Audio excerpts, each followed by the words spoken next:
Hello everybody, I hope you're having a good day. Before this video begins, I wanted to let you know about today's sponsor, AG1. AG1 is actually something I've been using for years, so it was kind of funny when they reached out to do a sponsorship. But essentially what AG1 is, it's a daily health drink that combines your multivitamin, pre and probiotics, superfoods, and antioxidants into one simple little scoop of powder that you just add with water, and it pretty much gives you everything you need. And I don't normally record videos when I do ads like this, but I just wanted to show you that I've been using this for so long that at one point I just stocked up on a bunch of it. So I'm going to show you all of my packets and like all of my AG1 stuff that I have in my pantry because I kind of got sick of like ordering them every month. I was like, I'm just going to get a whole bunch at once. Normally what I would do is I would wake up in the morning, I would, have some breakfast, and then I would take my AG1 and then I would go to the gym. I have like this routine where I wake up at 6, make a bottle of AG1, and I take that to the gym with me. I just kind of like sip on it when I'm working out. And it's also great for promoting immune system health, especially this time of year, as we get into the fall season, the colds going around, things like that. But it can also help to balance your diet, give you the nutrients you need if you're lacking it from maybe you're not eating everything you need to keep your body going. It'll kind of keep up that difference. It's definitely something that I personally think helps a lot. And also AG1 Next Gen contains more vitamins and minerals than ever before, and it's clinically shown to fill common nutrients gaps. But yeah, if you'd like to give it a try, go to drinkag1.com/darksomnium or scan the QR code on screen and claim your free welcome kit. You'll get a bottle, which I'll show here on screen, a vitamin D3 K2 pack, which I'll also show on screen, a shaker bottle, and a sample pack of all 3 new AG1 flavors. That is drinkag1.com/darksomnium. And thank you so much. I hope you have a great day. Thank you, AG1, for sponsoring this video, and I hope you enjoy the video.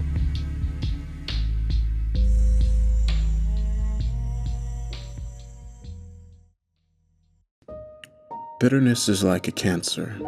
It eats upon the host. But anger is like fire. It burns it all clean. Maya Angelou. I know of an anecdote, one about a little girl named Madeline. Little Madeline was 7 years old, with dark chestnut hair and wide blue eyes. Everyone thought she would grow up to become such a pretty woman, and a smart one at that. Maddie loved to read books. All kinds of books. Fairy tales and history, fantasy and mystery.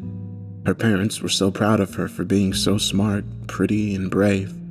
They knew she was special, but they were also scared. You see, little Maddie was sick, very sick. She rarely left her bed, but she had her books, and the love of her parents to keep her company. She was brave for both herself and them. Of course, Maddie didn't know any better. One day, on a sunny afternoon in December, not a dark, stormy night in autumn, just a few days after Christmas, Maddie's parents came into her room full of books and leftover wrapping paper, all crinkled and sparkling in the sunlight that leaked through her window. They said they would have to leave her alone for a while. Not long, just an hour, just enough time to meet with the doctor.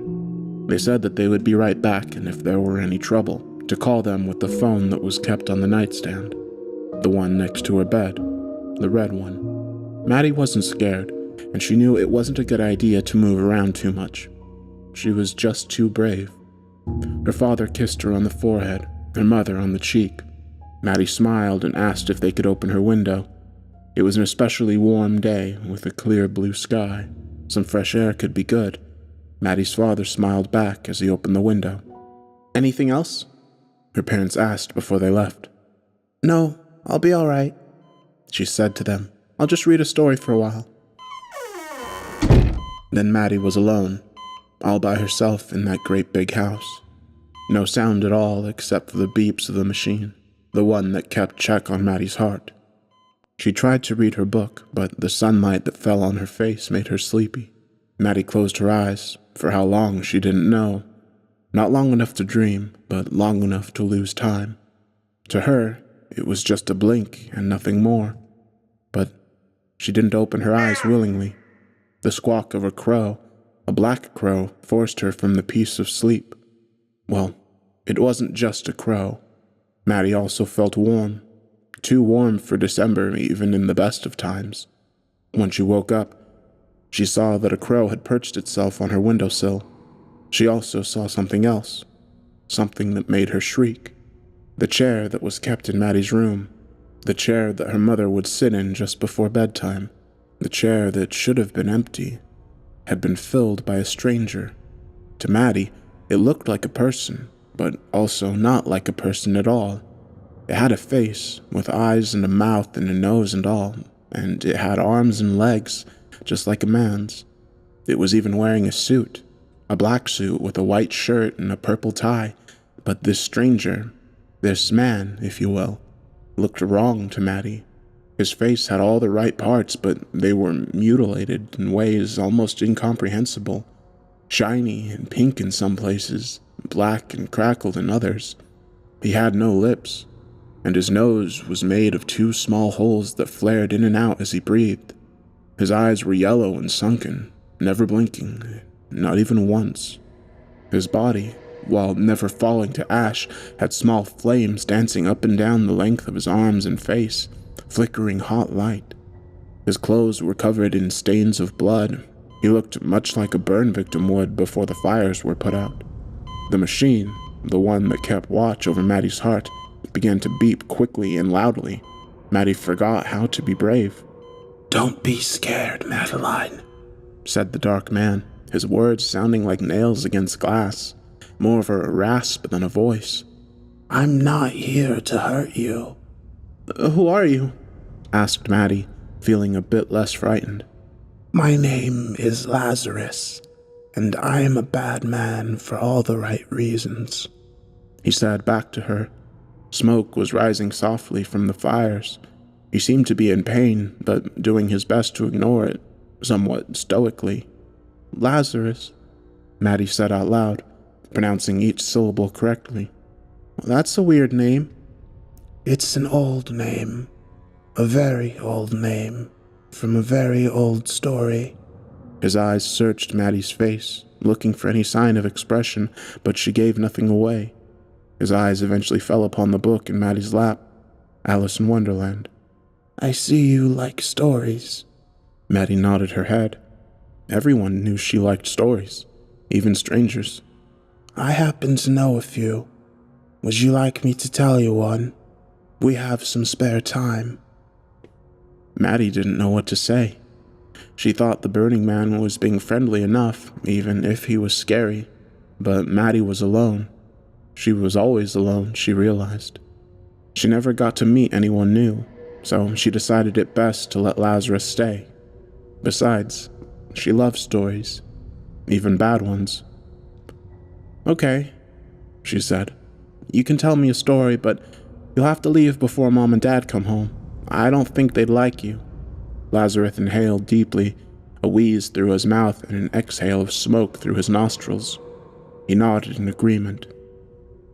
"There was once a family of rabbits, a mommy rabbit and 3 baby rabbits. They lived in a rabbit hole in the forest. They were happy. The baby rabbits would jump and play all day under the shade of the trees or in the tall grass of the sunny meadow while their mother looked for food in the forest. At night, they would return to their hole and they would snuggle together in the warmth and safety. They never worried about anything, as there was always plenty of food and fun things to do. They always had each other for comfort when they got sad or frightened. It was good. But one day while playing in the meadow, a fox hiding in the grass approached the 3 little rabbits. They were unaware of the impending danger. Their mother came out of the thickness of the forest just in time to see the fox, but was far too away to call to her babies. She knew that she could not reach them in time to get everyone safely into the rabbit hole, and even then, the fox would always know where to wait." "What did she do?" asked Maddie. Lazarus raised his charred hand, motioning for Maddie to wait and listen. "Well, the mother rabbit had a difficult decision to make. If she wanted her children to get away from the fox, then she would have to take action, but all actions have consequences. And she knew this. But she also loved her children more than she feared the fox, so she ran out of the forest as fast as she could go. She ran toward the fox hiding in the grass, and when she was close enough, she called out to her children. "Go! Run back to the hall!" she yelled. The 3 little rabbits heard their mother just as they saw the fox, but the fox was no longer interested in the little ones. The mommy rabbit had caught his attention. As she led the fox further into the meadow, away from their hole and away from them, the little rabbits got away. Their mother was not so lucky. The fox had caught her, ripped her to bloody ribbons, but the children were safe, and that was all that mattered. Maddie was silent for a moment. So was Lazarus. "That was a sad story," said Maddie. Lazarus nodded his head because he knew it was a sad story. But then again, the truth doesn't pick favorites. "I didn't like how the mommy had to die." Lazarus gritted his teeth together. "She could have lived, if she wanted to, but then what would have happened to her children? She died to save them, for the greater good, and out of love."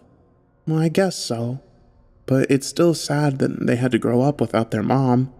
Maddie looked at her windowsill. There were 2 more crows perched there. One of them stretched its wings and settled next to the others. She thought it was odd, but said nothing. "Would you like to hear another? We still have some time." It was hard for Maddie to tell if Lazarus was happy, sad, or angry. His voice was always the same. His face never changed either. Before she could answer, Maddie coughed into a tissue. It was long. It was a long, hoarse cough. When she finished, she saw there was blood soaking through the soft paper. "I'm sick," she said, looking at Lazarus.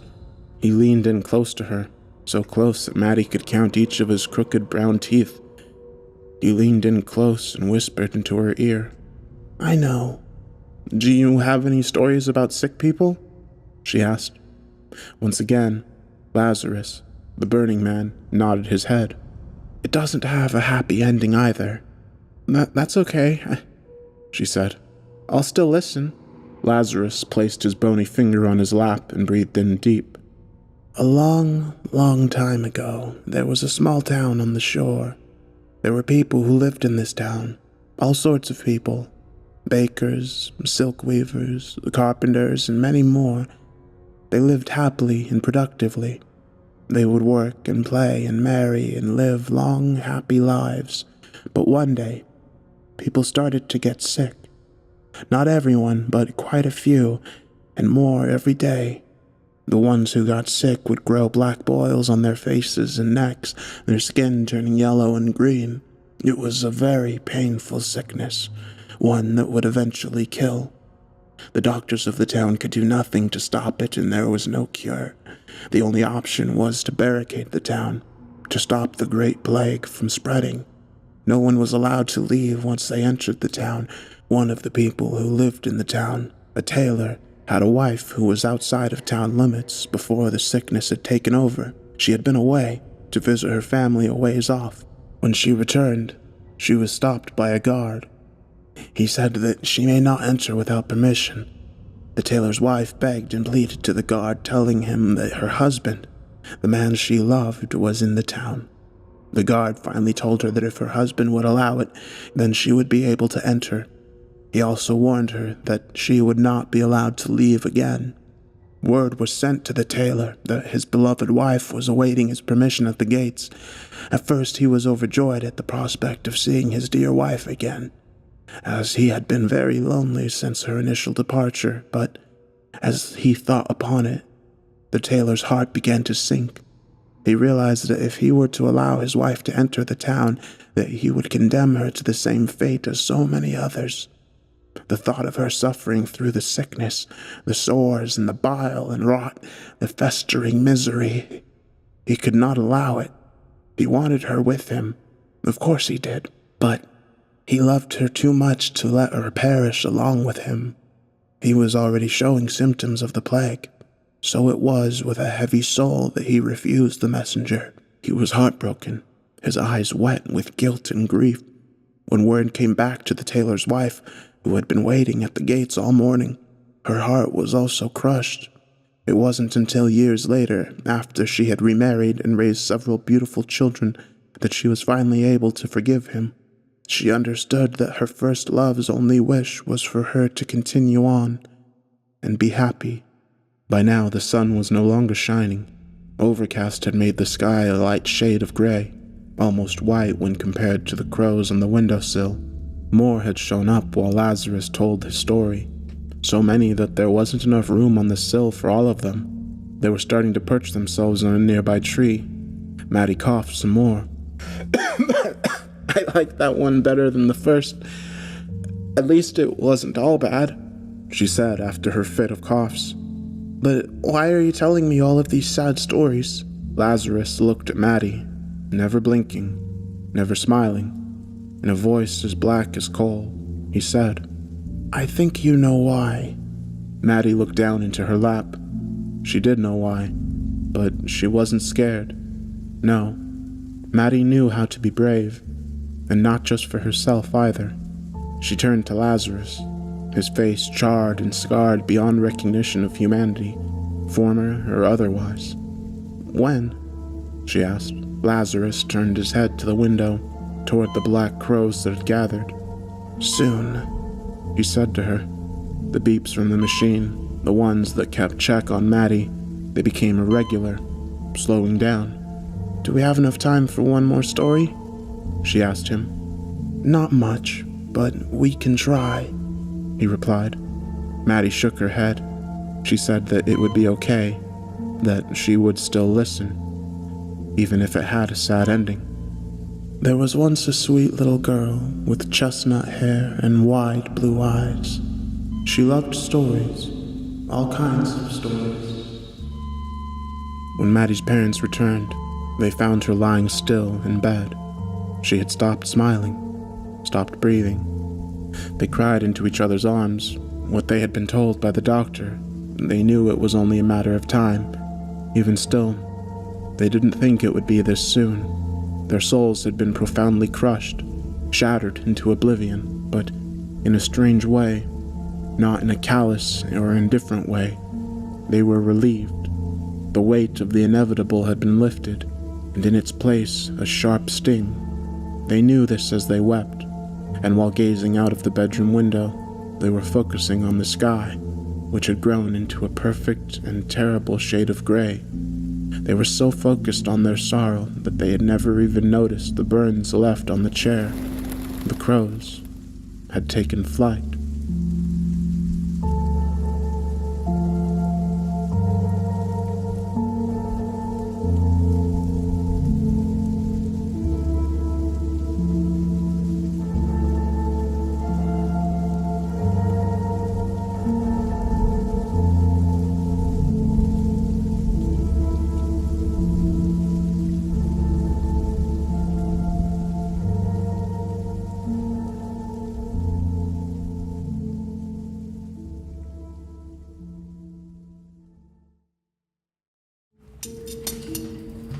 Am I going to die?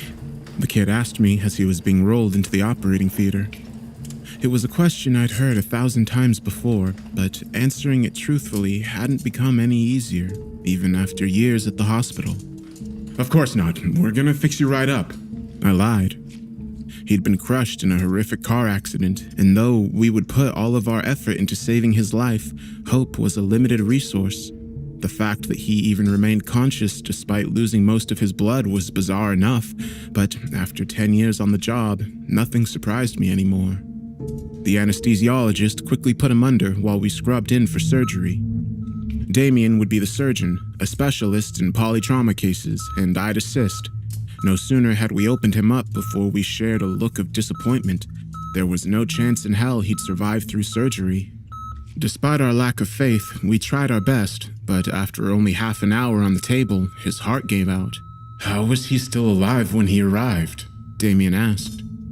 He pronounced the time of death and left us to clean up the mess. I took the responsibility of cleaning the kid up for the morgue, a task I had done countless times before. It wasn't something I particularly enjoyed, but to me it was my final chance to pay respect to the dead. The kid couldn't have been more than 15, and as I'd hear, he was just learning to drive. Unexperienced and attempting his first drive on a slippery road, he managed to steer off into a ditch. His father died on impact, but he himself lived long enough to face surgery. As I put the needle to his open abdomen, his body twitched for a moment. I retracted the needle in surprise, wondering what had caused a post-mortem spasm. Then, the boy suddenly gasped for air as his eyes shot open. He let out the most violent scream imaginable as he suddenly returned to life. Help me! He begged with a guttural voice as I stumbled back in panic and slipped onto the floor. I called for help, and the rest of the team came running into the operating theater, each panicking as they witnessed the dead boy scream on the operating table. His spine was fractured, so though he yelled in agony, he could do nothing to move. The anesthesiologist quickly attempted to sedate him while we checked his vitals. Despite all evidence pointing to the contrary, his heart had not started beating again. He was supposed to be dead. I started chest compressions, desperately trying to get his heart going. I cringed to the sound of his ribs cracking beneath my hands, and the boy's screams turned into gargles as he was unable to gasp for another breath. He's not going under! The anesthesiologist yelled as he gave the kid a second dose of propofol.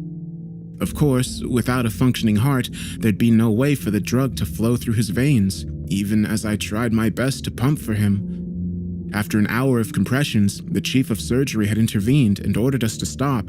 At that point, we caused more damage than we helped. What's happening to me? The kid stuttered, still conscious. None of us responded. We couldn't find any words to describe the horrific sight before us. Most of the staff had left due to the sight. We'd faced many challenges in our career, but nothing quite like this.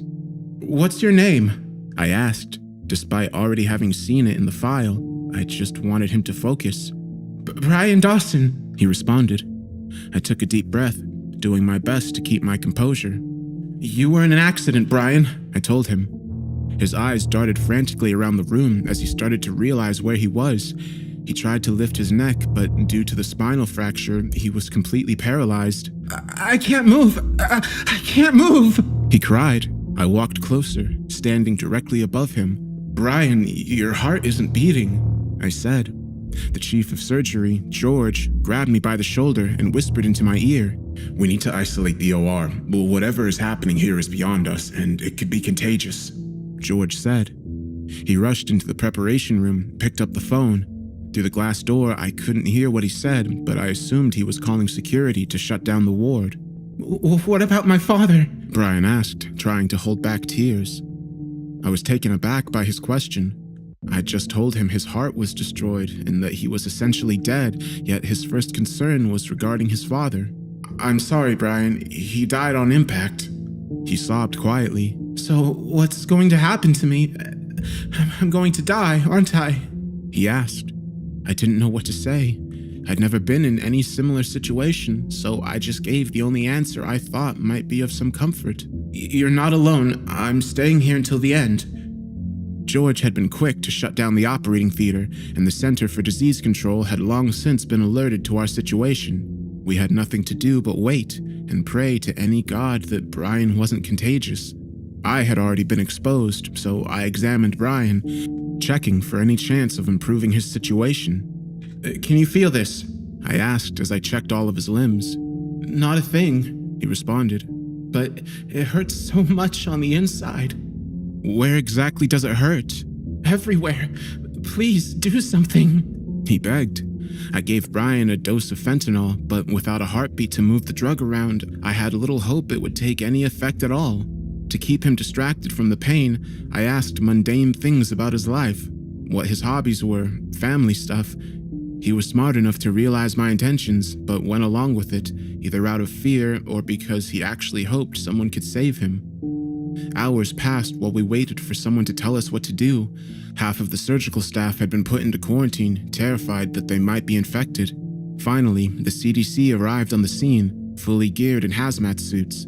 They allowed us to roll Brian into his own space. A pre-operation room had been evacuated, so he could stay somewhat comfortable. The rest of us would be put into the surgical office while the situation was being assessed. I decided to stay with Brian. No one should have to suffer alone. especially with the CDC agents probing him with all sorts of needles, enthusiastically taking samples. The only reason they allowed me to stay was because I kept him relatively calm. We talked through the night. After the procedures were finished, I couldn't sleep, and I doubt Brian was physically capable of it. "My eyes feel a bit weird," he said. "Do they hurt?" "No, the edges are just kind of blurry. It's weird." I left to talk to George, who was still working around the clock, calling around, making sure the other patients were redirected elsewhere. "What if we put the kid on a heart-lung machine?" I asked. George put the phone down for a moment and sighed. "Then what? He has no functioning liver. His aorta is cut into pieces and his intestines shredded. Even if we get him a new heart, he'd never survive." George responded, "Just keep him company while you can." I knew he was right, but some of my professional knowledge was put aside due to the insane nature of the situation. "Doctor!" Brian shouted. I rushed to his side. I can't see!" He stuttered.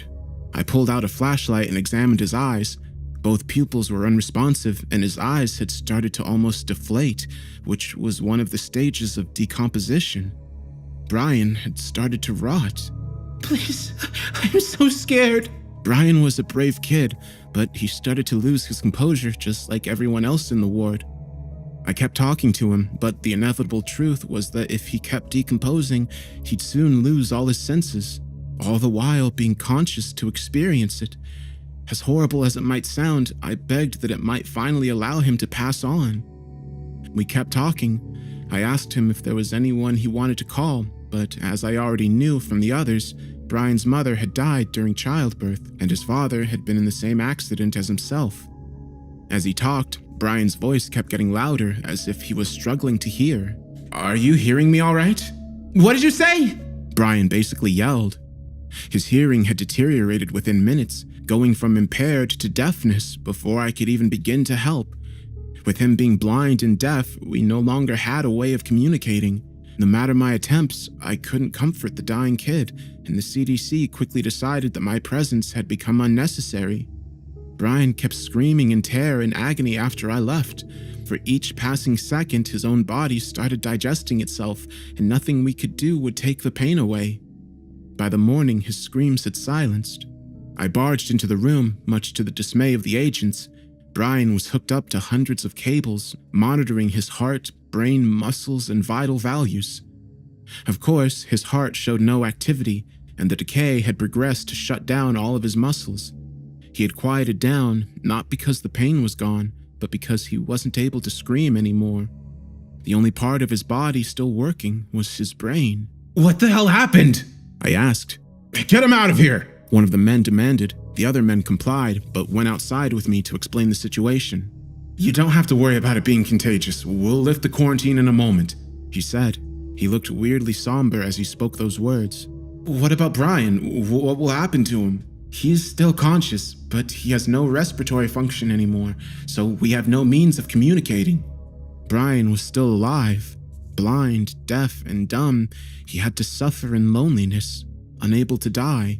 "How long does he have to suffer?" I asked. "We'll know more when we move him to our specialized facility." The senior CDC agent demanded that his colleague kept quiet before they could tell me anything else. They left with Brian, covered him in an airtight capsule so no one would see the horrors that had just occurred within our surgical wing. As the quarantine was lifted, I headed home to write up my letter of resignation. I had a well-connected contact within the CDC, but upon trying to get more information, he claimed no such case had been presented to them, that no one had ever been admitted to their facility under the name Brian Dawson. About a month later, a lawyer, accompanied by a doctor, showed up at my door with a bunch of documents, all regarding doctor-patient confidentiality. The lawyer looked tired, worked down to the bone, as if he'd made many such trips before. He asked me to sign the documents and never speak of this again, saying I'd lose my medical license if I did. Not that it matters to me, I'm done in that field for good. I was given an injection by the doctor. He told me that Brian's disease was not unfamiliar to them, and that it was extremely contagious, but only upon death. He explained that half the population is infected with a disease that keeps the brain conscious for hours, even days following death. Brian's case was special in the sense that he actually retained some motor function and was able to speak to us. The injection given was not a cure, it only prevented me from spreading the disease, but once I die, I'll suffer a fate similar to Brian's. I just hope someone will stay with me when it happens.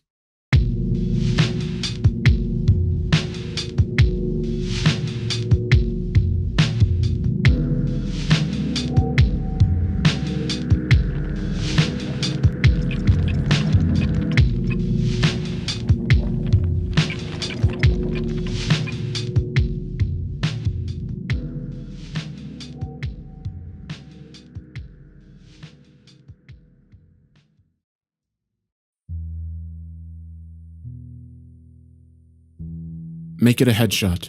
Shoot me in the temple, aiming slightly downwards. I need the bullet to travel the shortest possible distance through my brain before it hits my hippocampus. If I'm lucky, the sensation of the gunshot ripping through my skull will only last a few decades. As awful as this sounds, you'll be doing me an enormous favor. Death by a headshot, as soon as possible, is vastly better than the alternative.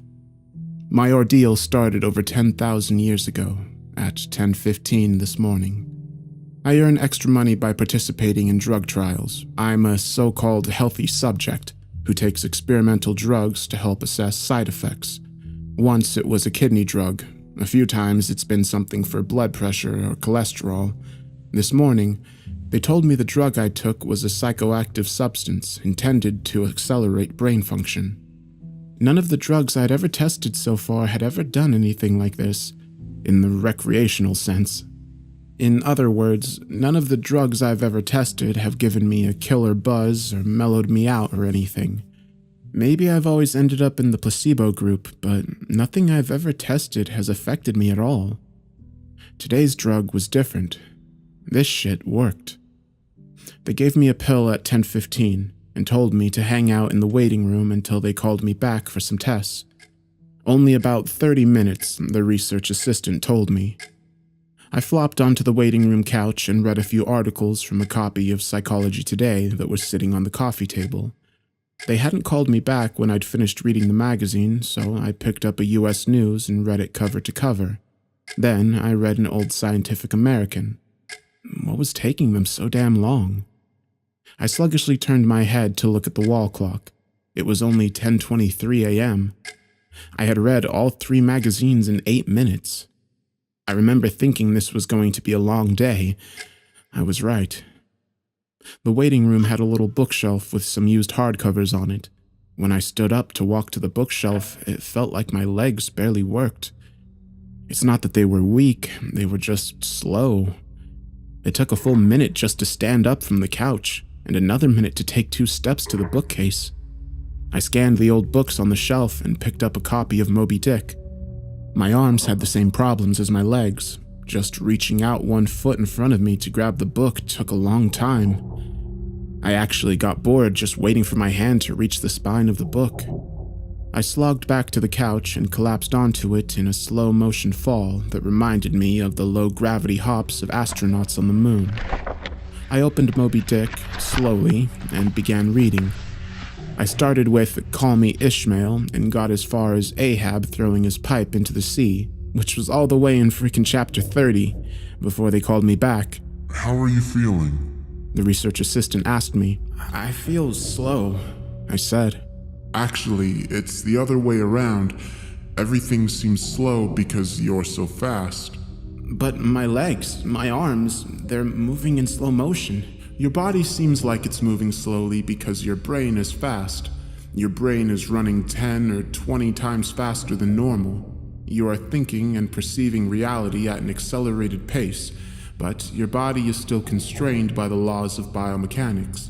Frankly, you're moving much faster than a normal person. He pantomimed a jogging motion. But your brain is running so much faster right now that even your fast walk seems very slow to you. I thought about my slow-motion flop onto the waiting room couch. Even if my muscles had slowed down, my body would still react to gravity the same way. But in the waiting room, I even fell in slow motion. Slow muscles couldn't explain why gravity seemed weaker. My brain was going at warp 10. That's how I managed to read 3 magazines and the first 30 chapters of Moby Dick in 15 minutes. They ran a series of tests on me. They made me juggle 3 balls, then 4, then 6. I had no problems keeping 6 balls in the air because they seemed to be moving so slowly. It was boring, frankly, waiting for each ball to move through its arc so I could catch it with my slow-motion hands and toss it back into the air. They threw Cheerios in the air and I caught them with chopsticks. They dropped a handful of coins and I counted the total value before they hit the ground. The cognitive tests were less fun, but very illuminating. Finish a 50-word search, 3 seconds. Solve an intricate maze drawn onto the poster-sized paper, 2 seconds. View a slideshow projected at 10 images per second and answer detailed questions about what I saw, 95% correct. They told me I measured over 250 on the Knopf scale. Apparently, that's deep into the superhuman range of thinking speeds. Then they sent me home. It'll wear off in a few hours, They said. which will seem like days to you. Try to use the residual effects to get some work done. Catch up on work emails while you're still in high speed mode. The ride home was horrible. It was only 3 metro stops, and in real-world time, it only took about 35 minutes.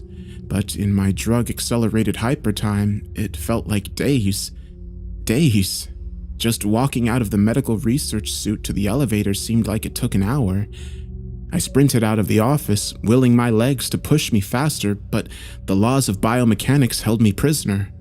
As accelerated as my brain was, I couldn't do anything to make my legs work faster. The huge disconnect between my body and mind made it extremely difficult to judge how and when to slow down, turn, or rotate my body.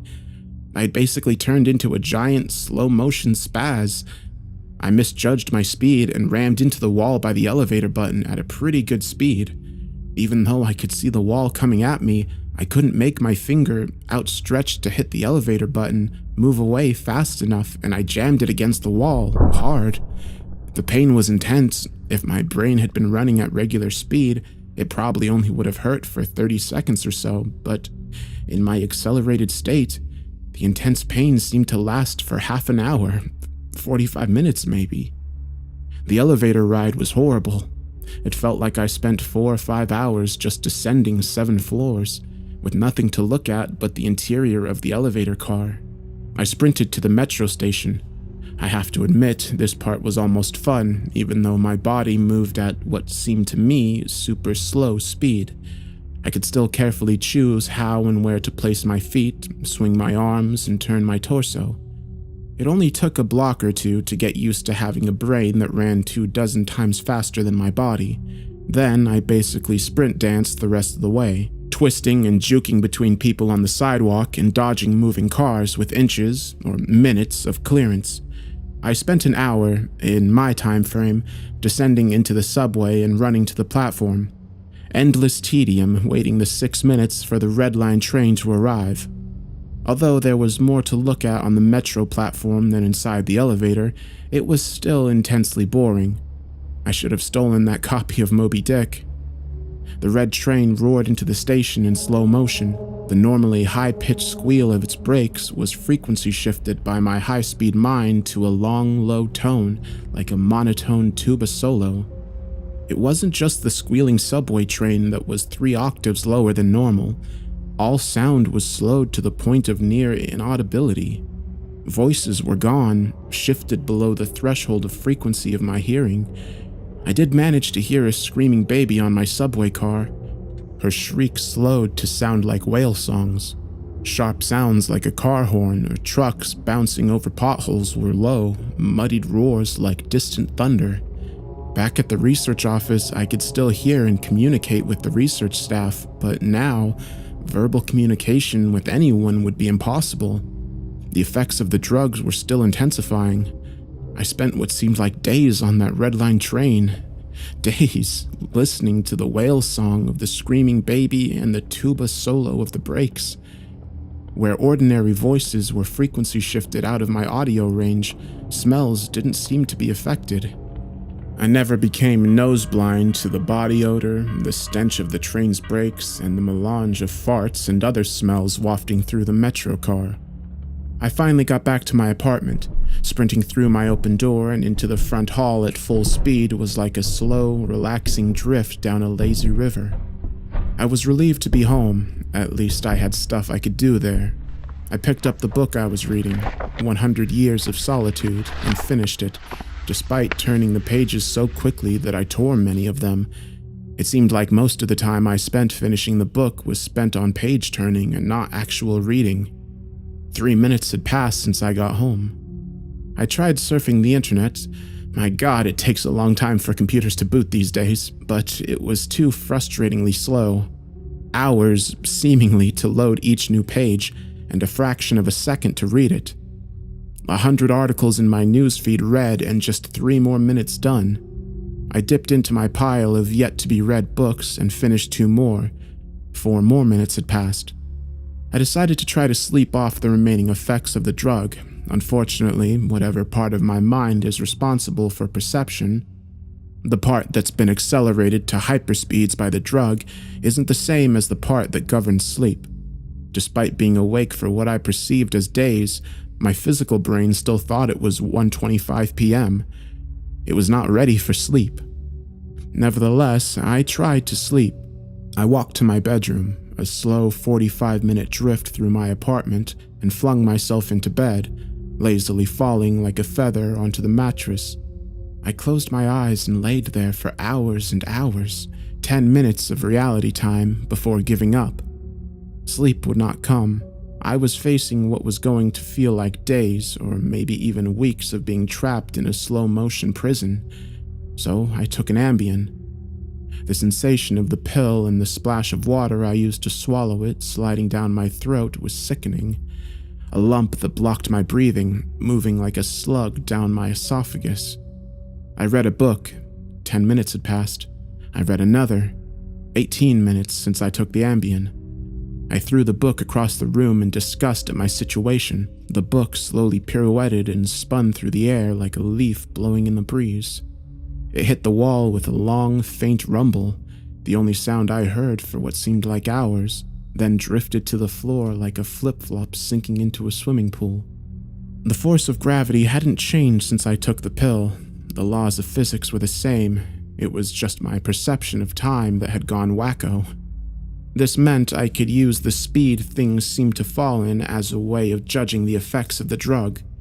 Based on how long it took the book to drift to the floor, I estimated the effect of the drugs were still intensifying. I read a magazine. I turned on the television.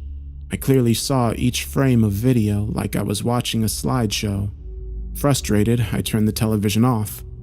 I read some more, the first 2 books of Churchill's A History of the English-Speaking Peoples. Not exactly a light read. Frankly, I hated it, but given the hours of tedium it would take to get another book off my shelf, just sitting on the couch and reading Churchill was better, or at least less worse. It had been 35 minutes since I took the Ambien. I lay down on the couch and closed my eyes. Time passed. I inhaled. An hours-long process. Time passed. I exhaled for more hours. Sleep would not come. I needed a new plan. I decided to go back to the offices where they gave me the drug. Maybe they would have something that could counteract its effects, or at least something to knock me out until it wore off. I exited my apartment as fast as possible, taking hours in my time frame to do so. I didn't even bother locking the door. It would have taken too long. Down the stairs, it's faster than the elevator if you run. Through the lobby, out the front door and onto the street. These few things felt like a long day at the office. Sprinting down the street, dancing and weaving between pedestrians with what must have looked like to them superhuman dexterity. Down the first flight of stairs at the metro, across the landing, another hour, then onto the second flight of stairs. That's when the Ambien hit me. The Ambien didn't make me sleepy, not at all. Instead, it must have had a severe cross-reaction with the experimental drug I took this morning. I was bounding down the second flight of stairs, moving in slow motion, but still making perceptible progress. Then, wham! Everything stopped. The dull roar of the street and the metro noise ceased, replaced by the most perfect silence I've ever experienced. My downwards motion seemed to completely freeze before the ambient kicked in. My perception of time was maybe a few hundred times slower than real time. After the ambient took effect, time moved thousands of times slower. Every second seemed like days to me. Even just moving my eyes to focus on a new point was like an impossibly slow scroll across my visual field. Over the course of the afternoon, I learned how to walk, run, and jump when my mind ran hundreds of times faster than my body, but with another 4 or 5 orders of magnitude of slowdown caused by the ambient, body control was almost impossible. I fell on the stairs. Even though I was all but frozen in mid-step, controlling my muscles was impossible. I commanded my foot forwards for hours, then backwards for hours more when it seemed like I would miss the next step. Hours attempting to adjust the angle of my ankle, then readjusting when it felt wrong. Despite these efforts, I rolled my ankle on the next step. The pain wasn't at all mitigated by the slowness. Hours of increasing strain on my bent ankle. The nerve signals that sent pain into my brain must work differently than the nerves in my ear. Sonic energy was spread out over time, diluted until it was imperceptible. Pain flowed into my brain undiluted by the changes in my perception of time. Hours and hours of increasing weight on my turned ankle turned into hours of increasing pain upon increasing pain.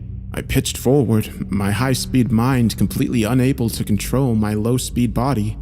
I drifted downward for days, managing to rotate my torso enough to keep my head from impacting the ground first. I eventually landed on my right shoulder.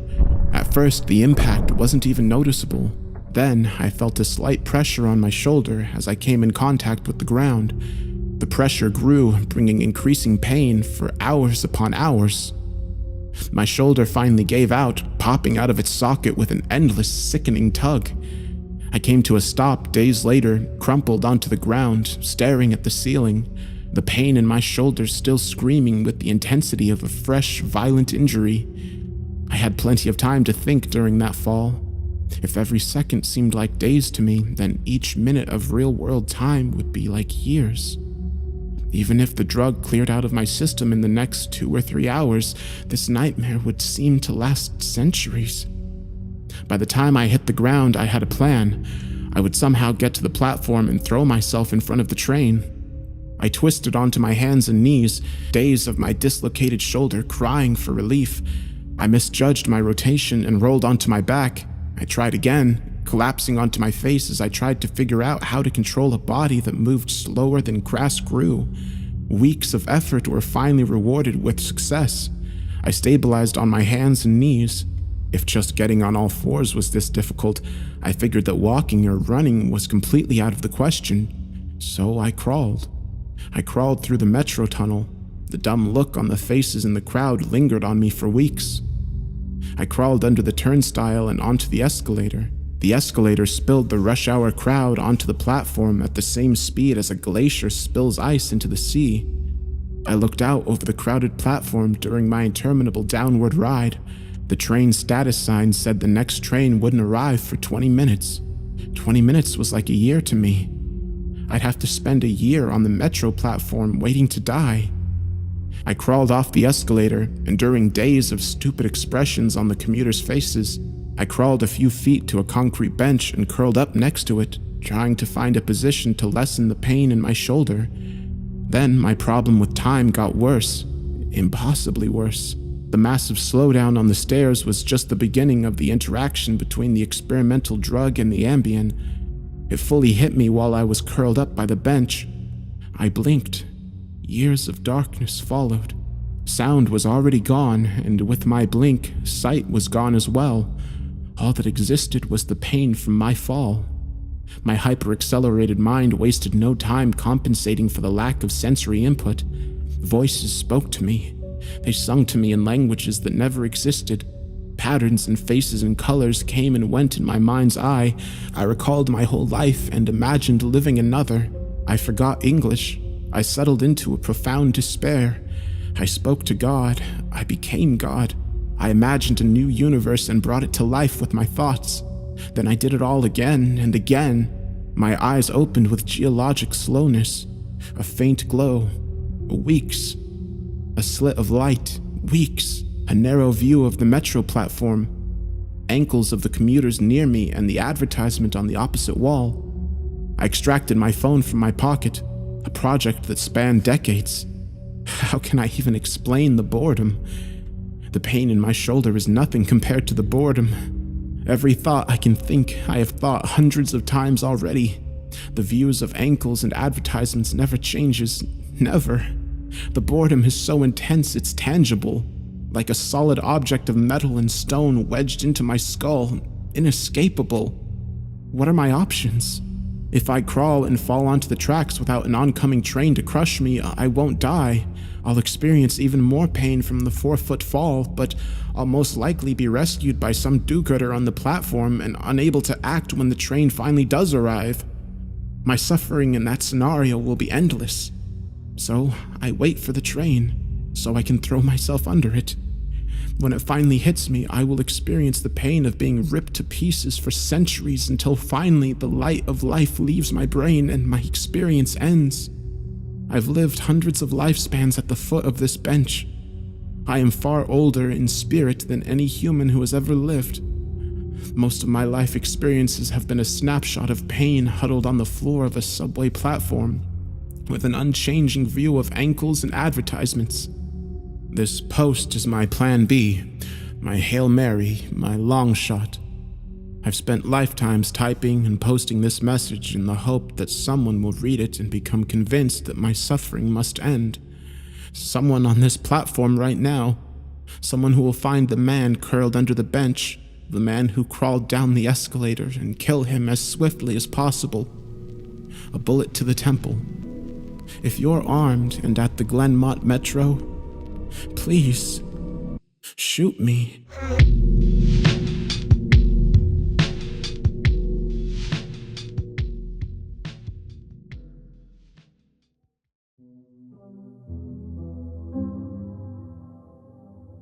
No person, well actually, no living thing, has experienced more suffering than clinical trial subject S-47.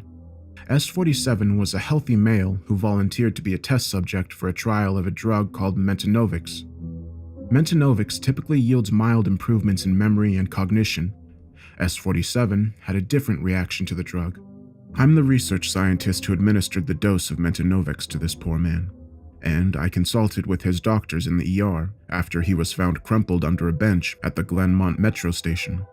I have first-hand knowledge of the devastating trauma that a Mentanovics cross-reaction can produce, so I couldn't understand why someone would beg me to put them through what S-47 had experienced. Then, I took the drug myself.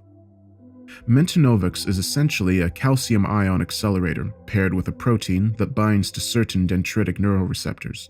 It makes signals flow faster through the brain, a lot faster. When I administered a mental speed assessment to subject S-47 30 minutes after I gave him 25 milligrams, he was able to perform incredible, inhuman mental feats. He finished a 50-word word search in 3 seconds, solved a maze drawn onto a poster-sized paper in 2 seconds. His mind worked fast enough to catch thrown Cheerios with chopsticks. Mentanovics had pushed him well into the superhuman range of thinking speeds. His mental speed was still accelerating when he left our offices. I told him to enjoy the extra time he would seem to have, since, to his super-accelerated brain, minutes would seem like hours. At the time, I thought S-47 would view the drug's effect as a positive thing. I pictured him at home, happily speed-reading through books he wanted to find time to read. That's what I would have done, or so I thought. It didn't occur to me that from his point of view, just getting home from our office would seem like it took days. He must have experienced hours of perceived time just in the elevator from our office. A day waiting for the next train, and another day crammed inside a crowded and smelly metro car. If I'd thought of that while he was still in the office, maybe I wouldn't have just sent him on his way with nothing more than a Mentanovics trial pamphlet. But what happened to S-47 was much, much worse than experiencing the equivalent of days on the metro. 90 minutes after I sent him home, I got a call from the ER at the White Oak Hospital. A man had been found behaving bizarrely under a bench in the Glenmont metro station. By the time he reached the ER, he was unresponsive. Personnel in the ER found the Mentanovics trial pamphlet in his pocket and called my lab. I took a blood sample and ran an engram decay. I'm oversimplifying the neuroscience here, but basically, the cells in a conscious brain continuously make new connections and tear down existing connections. The new connections represent learning, and the torn down connections represent forgetting. When we sleep, cerebrospinal fluid washes away the metabolic debris from this activity. The test I ran measures how much engram decay, forgetting, has happened since the last sleep cycle. Engram decay is a good way of measuring the equivalent duration of consciousness, how long a patient has perceived they have been awake. We use this in the Mentanovics trials to measure the acceleration in thinking speed. More engram decay means the subject has perceived a longer period of consciousness. S47's engram decay results were incomprehensibly large. I ran the sample 3 times to make sure nothing was wrong with the lab equipment. I got the same result each time. Subject S47's brain had run so fast that in the 90 minutes between leaving the lab and winding up in the ER, he had perceived 8 million years of consciousness. The man had been awake so long, in his perceived time frame, that he had forgotten everything, literally. His mind had been running so fast that even the nearly instantaneous act of blinking would be perceived as thousands of years of darkness.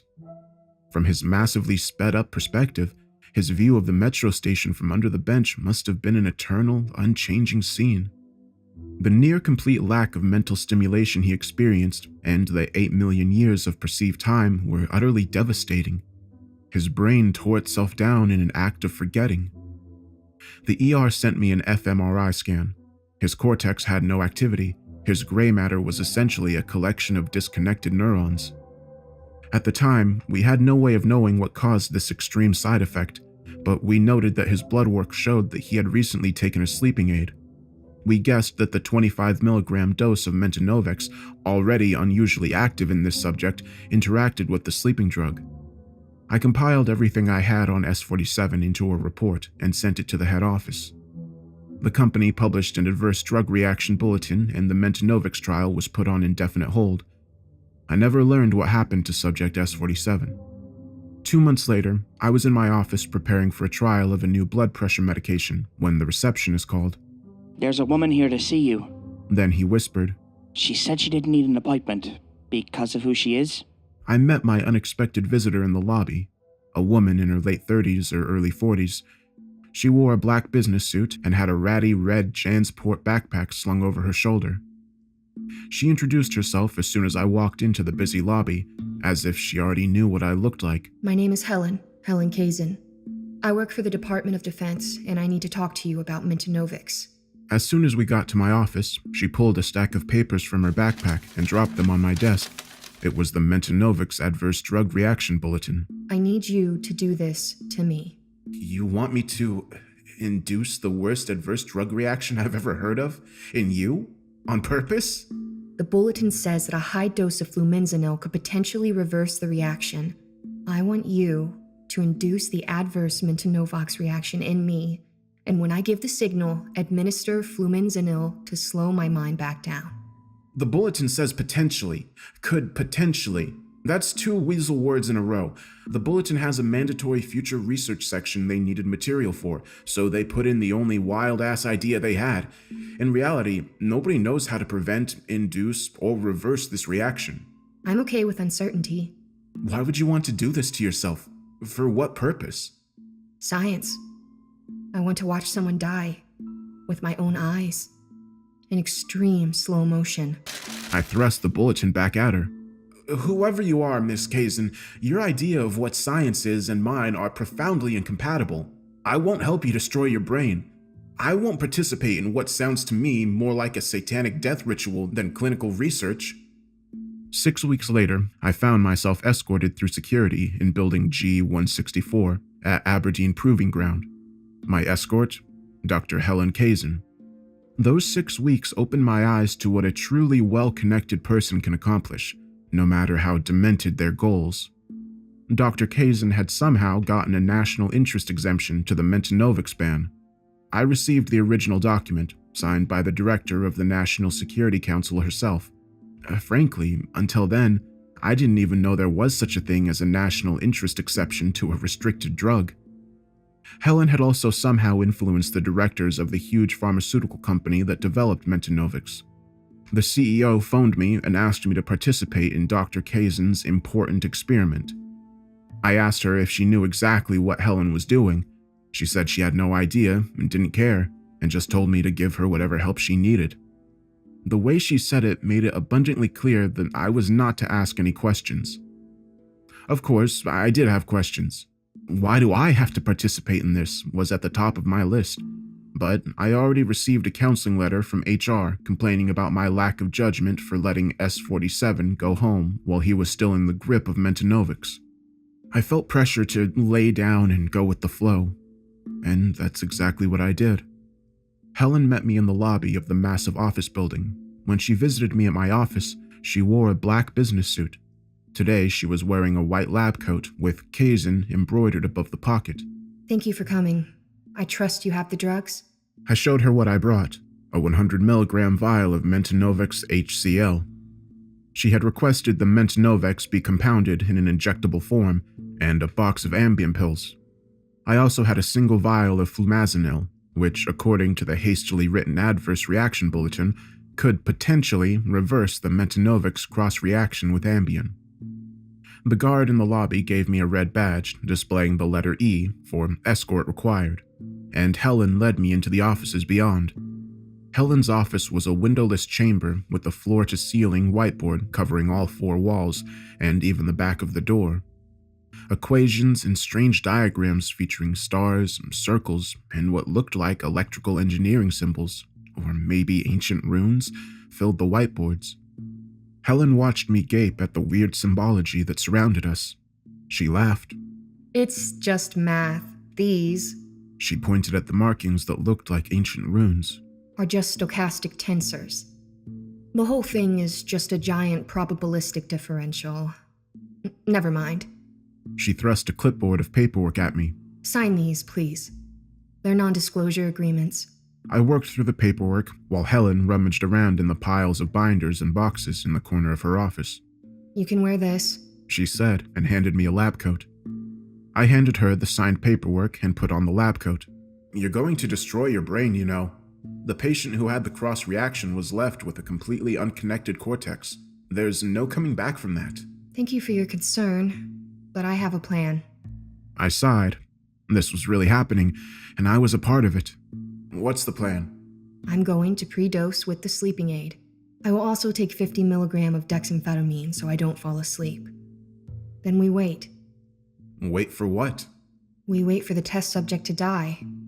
When Helen visited my office and told me she wanted to watch someone die, I thought she was a lone lunatic. Someone who did their own research. You know what I mean. I was completely wrong. Whatever Helen was up to, it had the full support of important people. The head of the friggin' NSC signed the National Interest Exemption memo, and apparently, it is in the national interest to overdose Helen on an experimental psychoactive drug and let her watch someone die. Is this an animal study? The test subject is a human with a terminal disease. He volunteered to participate in this experiment. She turned to her desk and sorted through a stack of papers and folders. She found what she was looking for and handed me a green folder. We have Institutional Review Board approval for this. I know it's a little unusual, but everything that we're doing today is approved. I remembered telling Helen that her experiment sounded more like a satanic death ritual than legitimate science.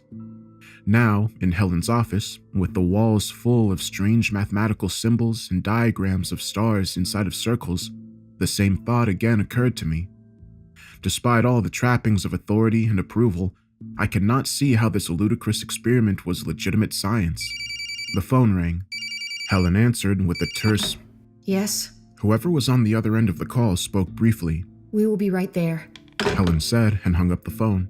We have to go to the capture chamber. I will explain the plan in more detail when we get there. We marched out of her office, Helen in the lead.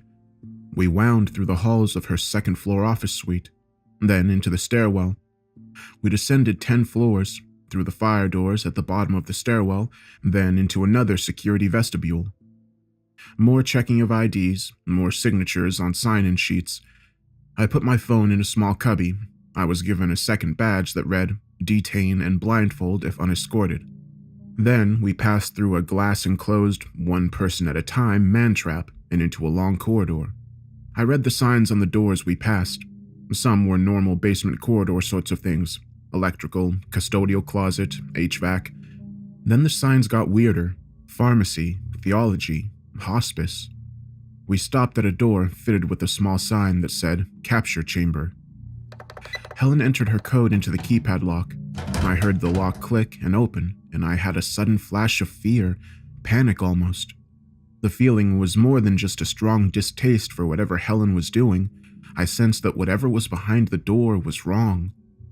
Not just ethically wrong or scientifically misguided, but cosmically wrong and dangerous. Helen held the door for me, and I entered the room in which I would spend the next 120 years.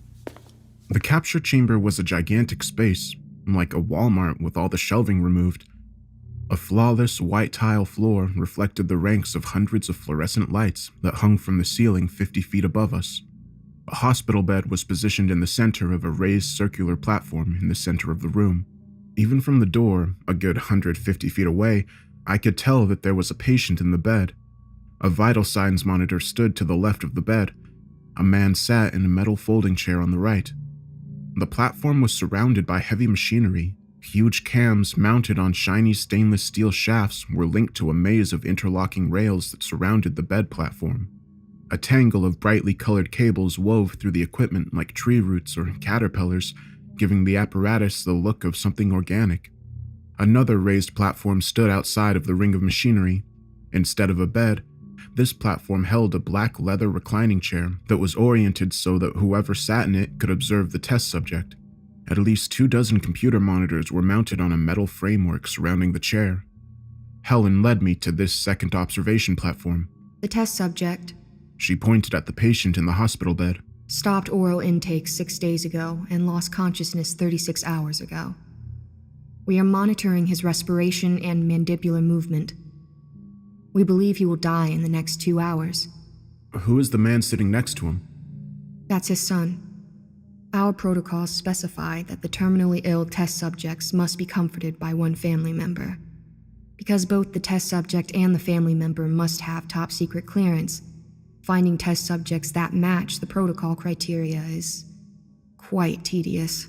Something about the way she said this suggested she thought having family members present was a waste of resources.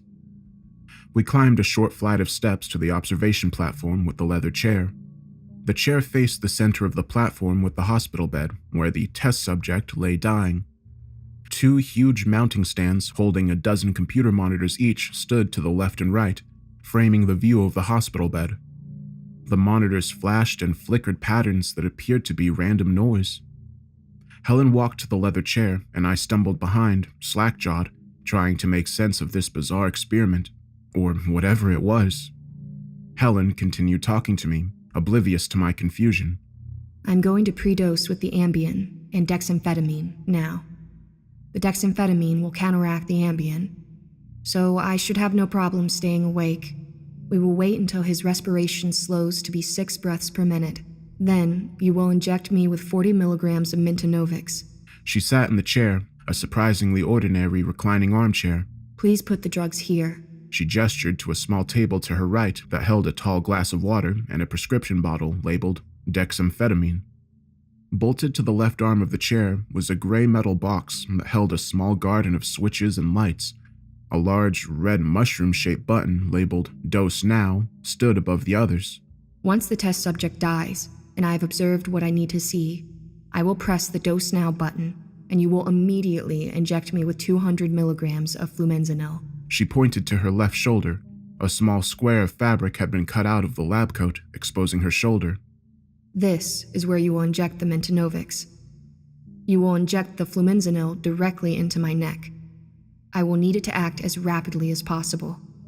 Helen, did you actually read the bulletin about S-47? He perceived being conscious for 8 million years. His mind was gone when he got to the ER, completely devoid of cortical connections. His suffering was unimaginable. I've done the math. She replied testily. With the dosage I'll receive, I expect to experience only 300 to 500 years of consciousness. It should be a nice break, frankly. A nice break? Nice? 500 years. Years of just sitting in this chair watching a corpse while these monitors flash noise at you? Those monitors are displaying reading material. That one. She pointed to the upper left monitor on the right side bank of crazy flashing screens. Is displaying Wikipedia pages at a rate of 500 per second. The one next to it is scrolling through 20,000 works of English literature at 500 pages per second, and so on for the rest of the monitors. News archives, scientific publications, social media, and so on. We bought special monitors with a 500 Hz refresh rate just so we could display information fast enough. I stared at the two banks of flashing screens. I couldn't perceive anything but painfully bright flickering. You're going to read for 500 years while you observe that poor man over there? And catch up on a few emails. She rotated a computer keyboard out of a slot in the arm of the chair. Let's get ready, shall we? She produced a headset from the pocket of her lab coat and put it on her head. This is Helen Kazin. This is the audio record of Observation Activity 54. Observation 54? How long had she been watching people die in this bizarre room? Helen continued talking into her headset. Current time is 14:23. I am pre-dosing with 1 Ambien and 50 milligrams of dexamphetamine. She popped an Ambien out of the blister pack and downed it with a swallow of the water. Then she took 2 pills from the dexamphetamine bottle and swallowed them. Now, she said, turning to me. We wait. She pressed a few keys on her keyboard. One of the monitors in the right bank of screens stopped flickering and instead displayed a standard computer desktop background. Helen clicked on icons and slid windows around the screen. When she was done, the screen held 3 windows. At the top of the screen was a data strip slowly updating graphs of what I assumed were the patients.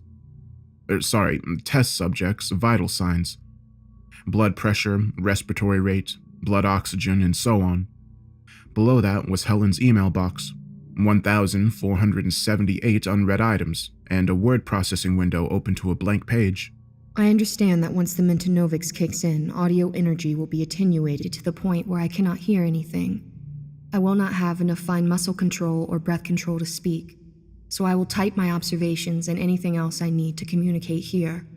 She moved the mouse cursor to the word processing window. Please keep an eye on it as we proceed. It will be the only way I have to communicate. We waited. Helen ignored me while she read and wrote emails. The patient's respiration slowly decreased. I wandered off the platform to get a closer look at the machinery surrounding the patient. Stay away from that area! Helen shouted at me. I'm going to start the capture sequence soon, and there are a lot of mechanical hazards present when it's operating. Feeling a little like a chided child, I sauntered to the short flight of stairs leading to the platform with the hospital bed. Aside from Helen, the dying man and his son were the only 2 people in the huge room, or chamber, or whatever. The test subject was an emaciated man who looked to be at least 90 years old. He slept. Rather, he was in a state of unconsciousness that did not look at all restful. His bony, withered body barely made a dent in the soft mattress of the hospital bed. Bruises up and down both arms betrayed a long battle with disease that required a lot of intravenous medicines. "Hey," I said to the son, a middle-aged man sitting next to the patient.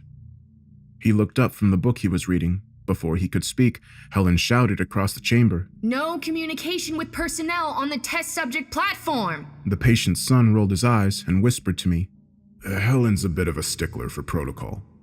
I nodded in agreement and wandered back towards Helen on the observation platform. I walked about, examining but failing to understand the machinery surrounding the test platform. I stared at the flashing banks of screens, trying and failing to perceive even a single screen of content. I stood behind Helen and surreptitiously read a few of her outgoing emails. Subject: risk analysis of portal capture experiments.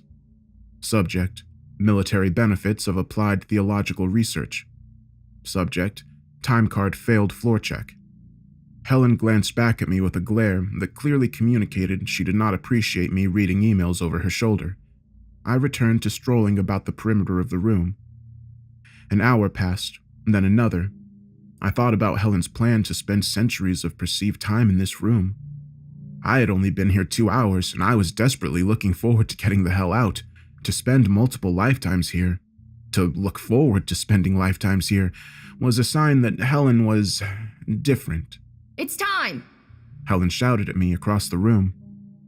I jogged to the observation platform. Helen had already prepared the injection of Mentinovics. On the far platform, the son was standing over the bed, holding his father's hand. Helen was speaking into her headset when I got to the top of the stairs. Blood pressure is dropping. Respiratory rate is down to 6. The probability of death in the next 10 minutes is over 90%. Starting the portal stabilizers. She flicked a few switches on the control box that held the Dose Now button. A klaxon blared. Red cop car-style lights on the machinery started flashing. The apparatus surrounding the patient slowly came to life. Motors hummed with rising pitch. Shafts turned faster and faster, their cams pushing the strange grid of beams up and down. The fastest-moving parts of the machine started to glow and flash, giving it the look of a carnival ride. The machine spun and gyrated faster and faster. The grid of glowing beams blurred. The machine kept accelerating, and the seemingly random flashes became synchronized with the movement of the grid beams, resolving into a glowing 5-pointed star inscribed in a circle that rocked in crazy, unpredictable ways. Capture device trim active. Dosing with Mentinovics now. Helen spoke into her headset. She handed me the syringe. Dose me with the Mentinovics, then stay on this platform and watch my log entries. And what happens when I press the Dose Now button? 200 milligrams of flunazenil in the neck. Yes. Prepare the injection now. There must be absolutely no delays when I press the button. I took the syringe of Metanovics from her. You're probably not going to survive this, you know. You will suffer terribly for what you perceive as centuries. Eventually, your mind will tear itself down in a catastrophic act of forgetting. I'm aware of the risks. Now inject me. I did. Helen was quiet for a minute. She looked at the patient on the far platform. She stared at the flashing computer monitors. Then, she snapped her head to face me and said, I think it's starting to take effect. She blurted the words out almost too fast to hear.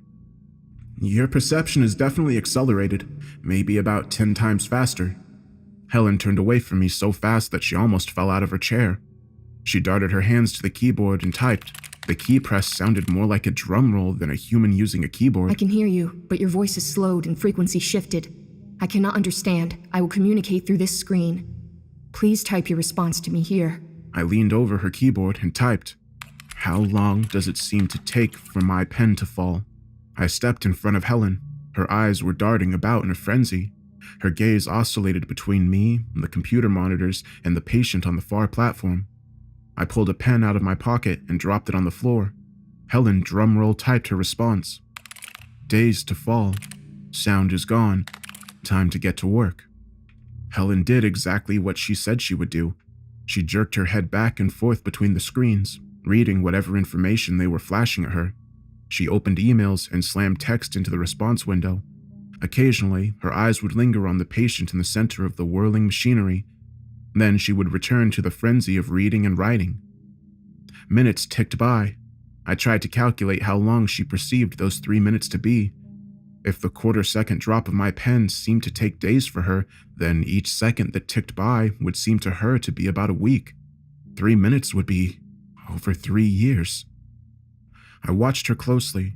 She didn't appear to be suffering. She could push the Dose Now button at any time, but so far had chosen not to. Her pattern of frenzied motion and typing suddenly ceased. She fixed her gaze on the patient for a second.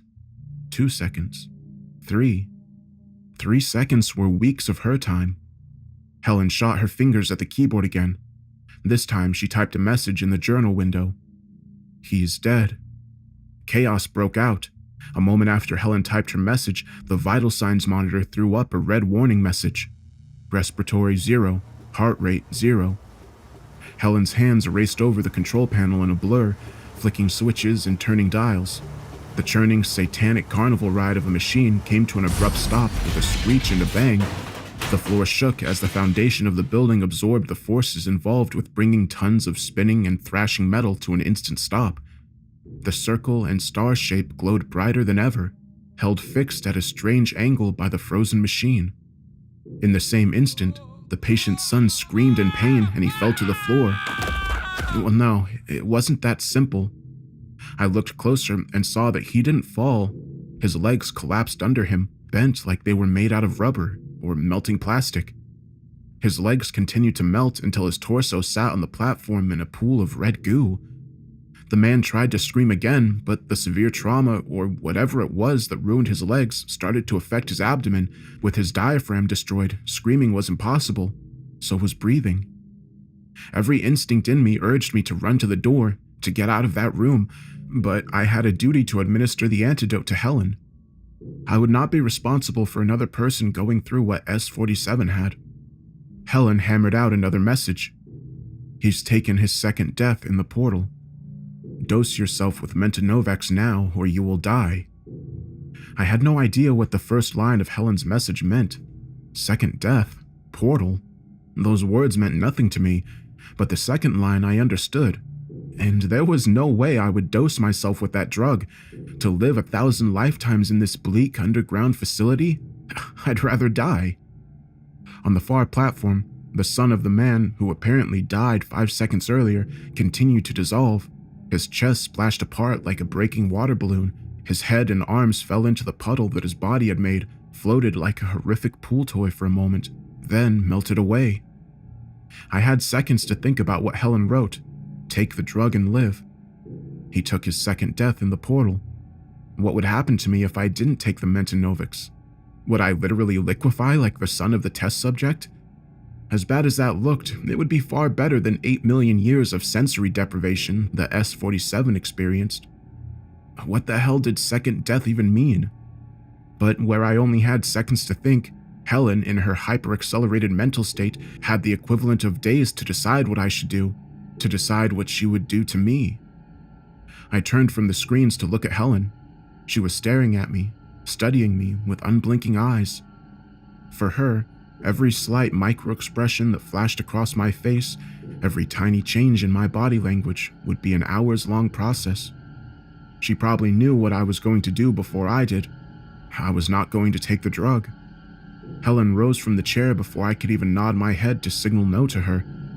Her proprioception system was running 10,000 times faster than her body. With that kind of disconnect in mind and body control, moving normally would be nearly impossible. Helen discovered this problem as she tried to stand up. She misjudged the force required and literally threw herself from the chair. In another setting, her fall to the floor would have been comical. She launched herself in a twisting arc. Her arms and legs flailed about wildly, but she was unable to control her fall. She landed face first on the platform and continued to thrash her limbs uselessly for a few seconds. From her warped perspective in time, her fall must have taken a day or two. These futile efforts on the floor occupied a week of her time. Whatever else Helen may be, it's pretty clear that she's smart as hell. She can figure stuff out and learn quickly. That's exactly what she did on the floor. She froze, then methodically began moving one limb at a time. She lifted one leg, then let it drop. She brought her other knee to her torso. She pushed herself up onto her left elbow. She steadied herself with her right arm. Then she rose. For a moment, I thought she was going to fall again, but her movements this time were more controlled, purposeful. She had learned how to move under the influence of Mentanovex. Blood ran from her mouth and nose where she smacked her face on the floor. She glanced at the far platform. The test subject's son was still busily liquefying. Then she turned towards me. Her movements were more like a bird's than a human's, a sequence of blindingly fast motions punctuated by short intervals of motionlessness. She moved sideways with a lurching twitch and grabbed the syringe and the vial of Mentanovex from the table next to the chair. Her eyes continued to burn into mine as she stabbed the needle through the seal of the vial and filled the syringe. No! I knew shouting was useless because she couldn't hear, but fear had decoupled my mouth from my brain. Panic and fear replaced all other thoughts. I turned to run. I started to turn anyway. Helen had hours to watch me slowly shift my posture and start to engage my muscles. She lunged at me, perfectly anticipating where my neck would be when her arm reached me. For her, physical struggle must have been an intellectual activity like chess and not a physical endeavor like fighting. In the split second I tried to get away, she had analyzed my face for tells. saw all the small ways my body telegraphed what I was going to do, then calmly made a plan to stop me. Despite my attempt to duck and dodge, she stabbed me in the neck with the needle. Even though her attack was lightning fast, she managed to inject the Metanovix directly into my jugular. I was already off balance trying to duck her attack with the needle when she slammed into me. I fell hard to the floor. Well, actually, no. I started to fall towards the floor, but the massive dose of the drug injected directly into my neck took effect almost instantaneously. All sound dropped in pitch, then died away entirely, as if the soundtrack of life was a vinyl record that suddenly stopped spinning. The world froze before I hit the ground. In one instant, I was struggling like a madman to get away, and in the next, I was frozen in mid-fall, like a bug fossilized in amber. I was suspended in midair. Helen's lunge into me knocked me into the air, and both my feet had left the floor. I could see Helen's ankles and left hand at the edge of my vision. The syringe was still stuck in my neck. An annoying, painful pinprick that didn't let up. I assumed it was empty, and Helen had pushed all 100 cc's of the Metanovix into my bloodstream. I waited. Nothing changed. I was still falling at the floor. Helen's feet were a blurry feature in my peripheral vision. I waited. Nothing changed. I had started screaming when Helen slammed into me. My chest was still tight.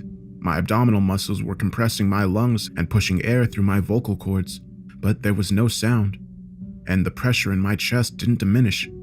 I was still screaming, but with geological slowness. My view of the floor remained unchanged.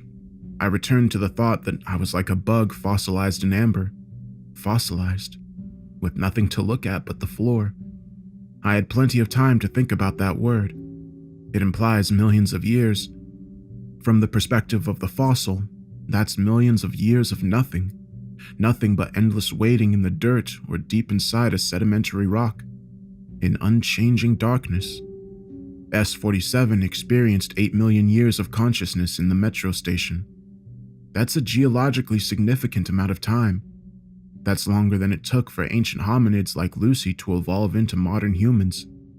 Imagine everything important that has ever happened to the human race, the invention of language, use of fire, the slow development of agriculture, Sumerians, pyramids, the feudal system. Imagine spending all that time in silent darkness. Was that what I was facing? I felt sick with fear and despair. I waited. Nothing changed. I thought about ancient hominids. I thought about all the movies I had seen and the books I had read. I thought about my childhood and about my career.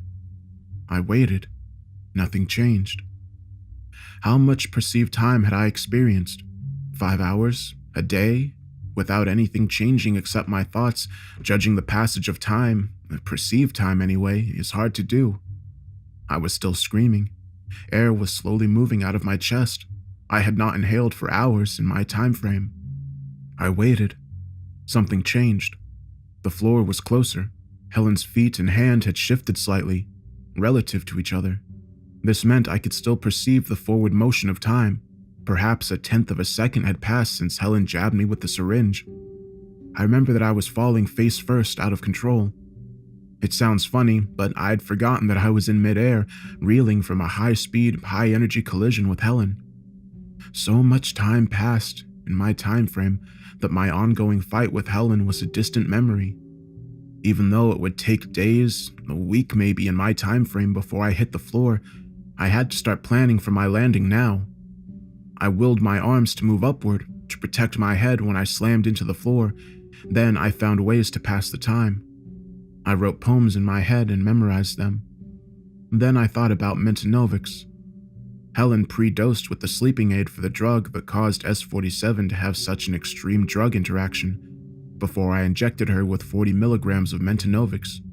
According to the Adverse Drug Reaction Bulletin, the extreme mental speed-up that killed S-47 was likely caused by the interaction between Metanovix and Ambien. But I hadn't taken the sleeping aid that caused the cross-reaction. Why was I having a reaction to the drug like S-47 did? Maybe because I got 100 milligrams of it directly to the neck. What did I know about the pharmacokinetics of Metanovix? Quite a bit, as I was the principal researcher for the human trials. Because me, Helen, and S-47 had taken different doses in different ways, we had different absorption and distribution rates of Mentanovics. My extreme reaction could have been due to the enormous dose I received rather than interaction with another drug. What does this mean for the antidote? Will it work for me? Flumazenil is a benzodiazepine antagonist that is used for the complete or partial reversal of sedative effects caused by benzodiazepines. Mentanovic certainly isn't a sedative. It does affect the same GABA receptors that flumazenil binds to. My educated guess was that the antidote would work for me. The only problem was it could take years, from my perspective, to simply walk to the table with the antidote and inject it. My arms eventually moved upward, like plants slowly growing towards the sun. My arms started in an arms-out pose to push Helen away from me, and slowly rose to shield my head from the slow-motion fall. The floor was even closer to me now. I was accelerating toward it. The act of moving my arms introduced a twisting motion to my fall, and my view slowly changed from the floor to Helen. She was falling with me. The way she leapt at me had sent her into a trajectory that would eventually send her to the floor behind me. This complicated motion slowly developed and evolved over hours and days. Helen's ankles slid into view after I began moving my arms. I tried again to find ways to occupy my mind so that the days-long wait until I hit the floor would be bearable. I started writing a novel in my head. I eventually saw Helen's knees. I tried to remember the lyrics to every song I could ever remember hearing. Then the hem of her white lab coat moved into my field of vision. Then finally, her face. Her eyes were fixed on me. Was she studying how I moved through the air? Was she planning on optimizing her next moves based on how she predicted I would land? I fell through most of a year. If Helen hit me in springtime, I spent summer airborne preparing to hit the ground. When I finally felt my arm gently touch the floor, it was like the first day of autumn. Imagine spending an entire summer staring at one face that was looking back at you. An entire summer trying to imagine what she was thinking about what she was going to do next. Thinking. I was already so tired of thinking. Every conceivable thing I could think about, I had already dwelt on over and over again, all over the course of a second in normal time. I practiced meditation, learned how to clear my mind. It made the time pass faster. I landed on my shoulder. Impact began as hardly a noticeable tickle in my upper arm. Then the tingle grew into a gentle pressure. Then a not-so-gentle pressure. Then pain. I tried to adjust my body so that the fall would turn into a roll, but the disconnect between thinking about moving my body and actual muscle movement was too vast. I managed to twist into an even more awkward fall, saving my shoulder at the expense of crushing my face. My cheekbone hit first. Like my shoulder, impact started as a gentle tickle, but as inevitable as the coming of winter, and nearly as slowly, turned into a pressure, then pain. I imagined an extreme slow-motion video of a boxer taking a punch to the face. In the instant the punch lands, the boxer's face becomes an unrecognizable mess, bouncing and stretching skin and cartilage. It felt like the same thing was happening to my face, but in my sped-up time frame, my face was stuck in a distorted, crushed, and smashed mask for weeks. The skin above my eyes tore in a slow, painful unzippering, and something slowly bent and then snapped in my nose. Pressure on one of my molars simultaneously pushed the tooth into the inside of my cheek and popped it out of my jaw. I winced, what would normally be just a quick blink, and experienced days of darkness. I practiced meditation again. I got good at it. Zen master good. My eyelids finally bounced open, and I was rewarded with a different view. Between Helen's simultaneous fall away from me and the sudden twist in my neck that my head-first impact created, I found myself looking across the capture chamber at the far platform. The bloody and bizarre stuff happening on the far platform now seemed like a problem from years past, even though only a few seconds had passed since the test subject died, and his son liquefied in front of me. But whatever was going on over there had spurred Helen to inject me with Metanovics. Now, with 100 milligrams of it screaming through my brain, I saw what Helen saw. There was a hole in the space above the test subject's deathbed. A perfectly pentagonal black pit was hovering in the air about 3 feet over the bed. It wasn't a trick of perspective or the light in the room. It was a floating hole. A neat, clean cut through our three-dimensional space to somewhere else. I remembered what Helen typed on the message screen immediately before she injected me. He's taken his second death in the portal. This floating five-sided hole in the air must be the portal she was talking about. There was more, though.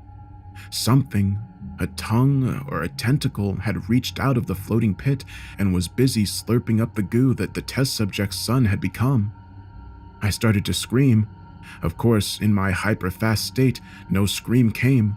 Sound would eventually come out of my mouth, seemingly months after my brain had sent the scream and blind terror signal to my lungs and vocal cords, but without the release of hearing a scream, my mind stewed in fear and terror for what felt like a long, long time. I eventually managed to mentally talk myself down to a more managed state of fear. I was still scared, but I was able to pay attention to what was happening and able to figure out a way to safety. Looking back, during those long, fearful moments when I started to realize just how dangerous and evil Helen's experiments were, I thought whatever would happen to me would happen relatively quickly.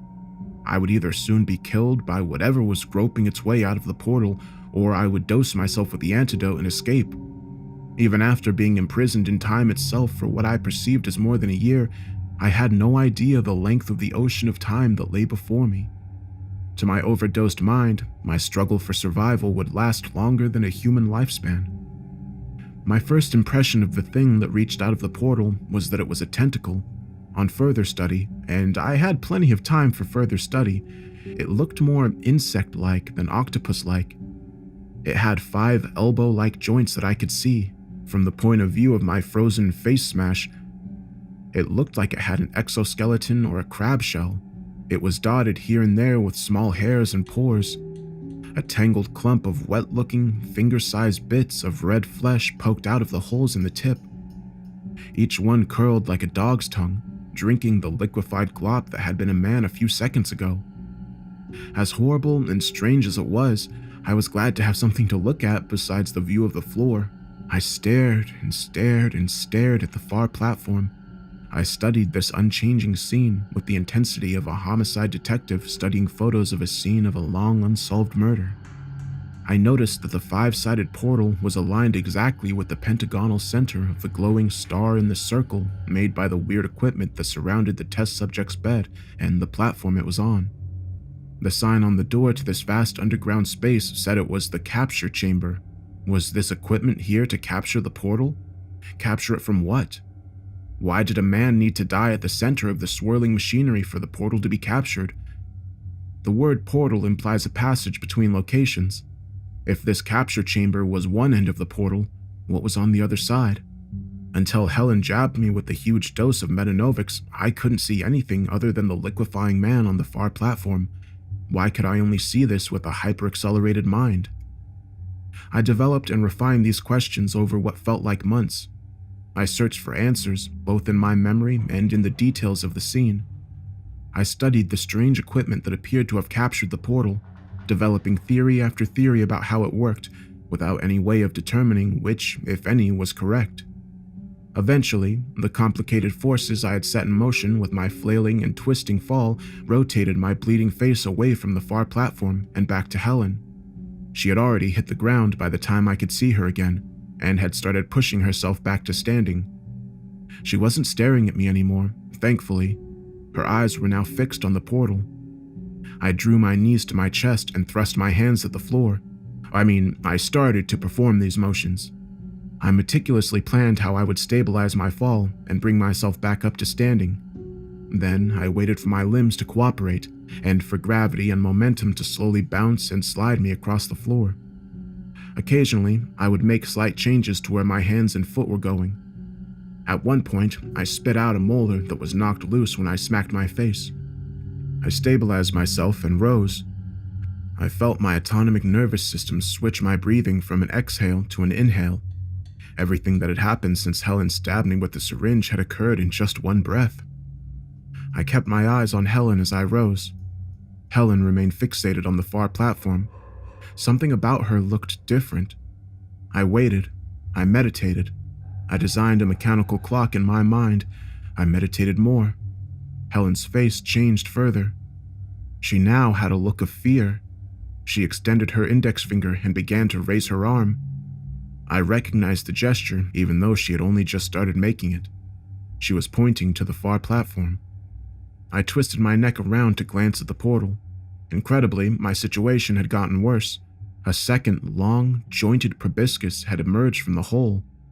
This one wasn't aiming for the man puddle on the floor. Whatever was in the portal was thrusting this second appendage into the chamber and towards us. The second 5-jointed exoskeleton human liquefier and feeding tube shot out of the pit and reached into the space in the center of the capture chamber. Of course, when I say it shot out of the pit, I'm speaking in relative terms. My mind was super accelerated to the point where a single breath seemed to last for a year or two. The second interdimensional death proboscis moved fast enough that I could perceive minuscule changes in its position after each long meditation session that I engaged in. To the unaccelerated mind, it must be moving lightning fast, like a barracuda or a venomous snake making a kill. Helen was eventually satisfied that I saw what she was pointing at and stopped wasting time getting my attention. Instead, she flung herself toward the keyboard by the machine. I followed her motion, and eventually, the banks of the computer monitors rotated into view. Before Helen dosed me with the drug, the monitors appeared to be flashing nothing but seizure-inducing noise. Under the influence of the mind accelerator, however, I saw that what Helen said was true. Each screen was being updated with new data 500 times a second. One monitor was displaying the Wikipedia page for Bolivia. The screen next to it was scrolling through some old work of fiction. He tossed the still-lighted pipe into the sea. The fire hissed in the waves. The same instant the ship shot by the bubble the sinking pipe made. The screen below that one showed part of an academic paper full of equations. I couldn't even guess what the subject area was. I can't exaggerate the relief I felt at seeing this random and eclectic set of information on the screens. These computer monitors gave my mind something to do. I read the Bolivia page over and over. I memorized the page of fiction, and I studied the mathematics so thoroughly that I began to understand it. Eventually, the screen displaying the Wikipedia page updated. A slow process where I got to watch the screen slowly redraw itself one row of pixels at a time. This is what a 500 Hz update rate looked like when overdosing on Mentanovics. Helen started typing. She could take her time, I thought. As boring as the information on these screens might be under ordinary circumstances, they gave me something to do, stuff to think about besides whatever my mind and memories could conjure up on their own. Days later, the first 2 letters of Helen's message appeared in the word processor window. We need to. She wasn't wasting time typing spaces. The second proboscis had visibly stretched further into the room. I read dozens of Wikipedia pages and about 100 screenfuls of the work of fiction that flew up the screen. It was Moby Dick. I wondered what Helen was trying to say. We need to what? Eventually, more of Helen's message showed up. We need to shut it I guessed what she was communicating. We need to shut it down. Shut what down? The portal capture machine? I took in more of the information scrolling past on the 500 Hz monitors. After the seeming eternity with nothing to look at but the floor or Helen's face or the horrific stuff unfolding by the portal, reading Moby Dick and random Wikipedia pages felt like pure hedonism. Helen finally finished her message. We need to shut it down. Breakers on distribution cabinets on left and right. Helen didn't spend time turning around to see if I understood. She jumped off the platform as soon as she finished the message and started running towards the equipment on the right side of the portal. I made a snap decision, which in my mental state meant that I thought it was over for what seemed like days. Helen, I guessed, assumed that I would take on the job of turning on the breaker on the left side of the chamber. She just ran off to the right without checking with me. What if I did this? What were the risks from coming close to the interdimensional horror that was thrashing out of it? Would I even recognize the distribution cabinet if I saw it? Would I be able to figure out how to turn off the power? There was simply no way to think out the answers to these questions. They could only be answered definitively by committing to the course of action. If the answer to any of them was the wrong answer, then things would get even worse for me than they already were. What was the worst-case scenario? That the portal monster would liquefy me? and in my mentally accelerated state, liquefaction would take months, not seconds. That was a pretty bad worst-case scenario. Frankly, it was utterly terrifying, but even after mulling over every possible way I could think about the situation, I couldn't come up with a better idea. Staying on the platform and waiting for Helen to shut off both boxes amounted to spending additional centuries in this room. What if Helen got killed shutting off the breakers that I was supposed to shut off? I willed my legs to move, to leap off the platform as Helen had done. The commands to my muscles formed and screamed out of my brain at light speed, only to slam into my glacially slow muscles. I imagined my mind as a Victorian-era woman trapped in a tower, writing a message with a quill pen. "My dearest legs, I hope this note finds you well. Please jump off the platform." Then the message was sent by Ryder and sailing ship to the other side of the world, while I waited for months and months alone in the tower. From the edge of the platform, I no longer had the view of the computer monitors. I was outside my refuge from boredom in front of the displays. Instead of reading Wikipedia articles and journals from the world of higher mathematics, I spent the time waiting for my legs to obey by studying the death limb that was climbing out of the portal and into our universe. The portion of the limb that had emerged from the portal was dark brown, with 5 elbow-like joints, arranged at odd angles. The design of the multi-radial elbows appeared to give it the flexibility to bend around the complex obstacles. Something about the way it stretched into the center of the room made me think it couldn't see or sense what was there. If there were eyes or other sense organs, they must have been on whatever incomprehensible body lay inside the portal. I passed the time thinking about what the rest of the creature might look like, and what the environment was wherever it came from that led it to evolve into the man-liquefying monster that was climbing into the capture chamber. I finally left the platform. I was airborne for months as I leapt 3 feet to the ground. I configured my body well and didn't fall when I hit the ground. It wasn't exactly the sticking the landing that earns you a 10 in Olympic gymnastics, but it was good enough. Although I didn't hear it, my landing produced noise. The 5-jointed arm seemed to change its pattern of motion when I landed, and instead lashed out towards me. Did it hear me move? I urged my body to sprint towards the back of the room, to where Helen said the electrical distribution cabinets were. I moved forward with the speed of grass growing. The arm pushed towards me, all 5 of its elbows straightened at once, launching the human liquefying mop-like end towards me at a speed that would have been faster than perception for a person under normal circumstances. I had plenty of time to think about the best way to dodge its attack. It was clearly much faster than I was. I judged that I might move forward about 2 feet by the time the arm was fully outstretched. I estimated the length of each of its inner elbow segments and guessed that at full extent, it was going to be long enough to reach me. In other words, I was going to die. If I was right that the extra-dimensional horror that was hunting me was working off the sound of my landing from the jump from the platform, and it couldn't see me, well, a big if, then its thrust would probably tend to aim at my landing spot, near the floor. If I leapt upward, then the fraction of a second of upwards motion I'd achieved before the arm's strike reached me would maximize the distance between me and my landing point.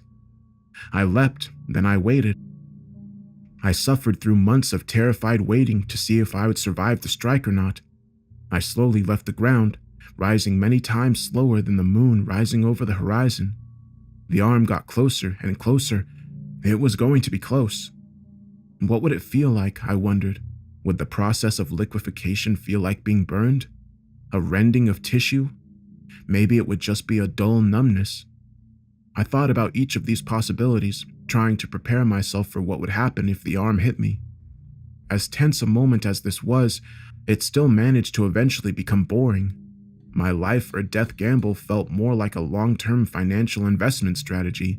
Buy and hold stocks, then wait and wait and wait and see if you made the right choice. I meditated. I reminisced about my entire life. I pondered the mystery of the portal and of Helen herself. How did she learn about the effects of Mentanovik's overdose and its possible antidote? That's when I realized the interdimensional death proboscis, or whatever it was, wasn't my worst problem. I had so much time to think of the plans since Helen typed her instructions to me. Why didn't this occur to me?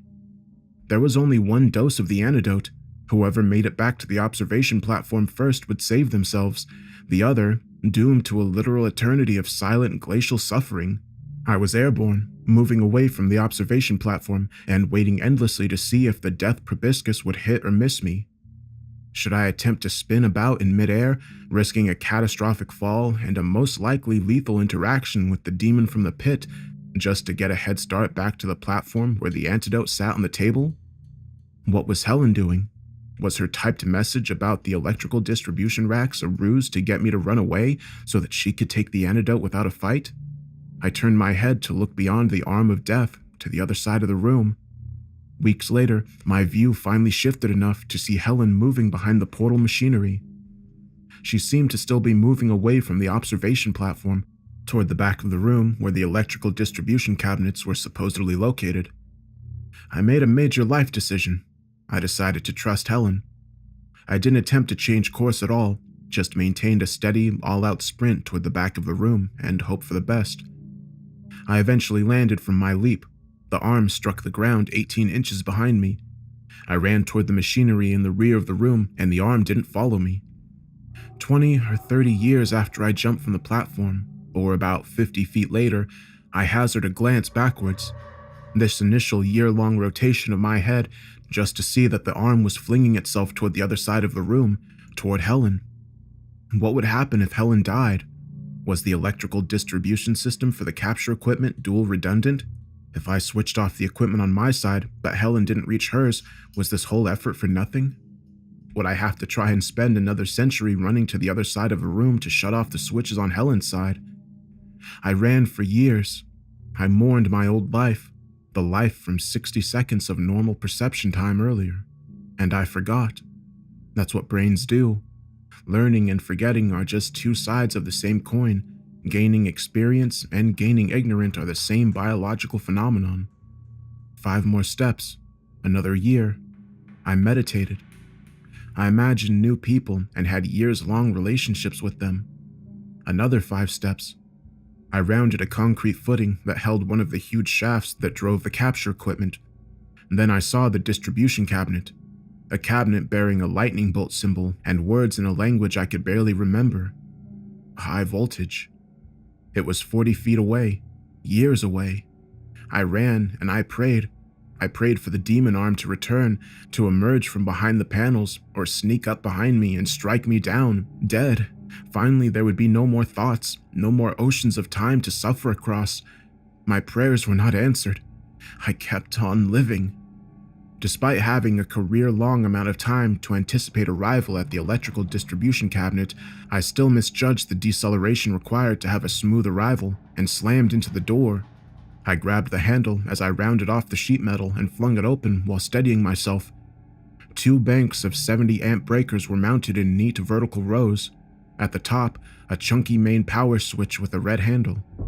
I grabbed the handle, an act that took months, and yanked it downward as hard as I could. Nothing happened. Were the power supplies redundant, both needing to be off to turn off the capture equipment?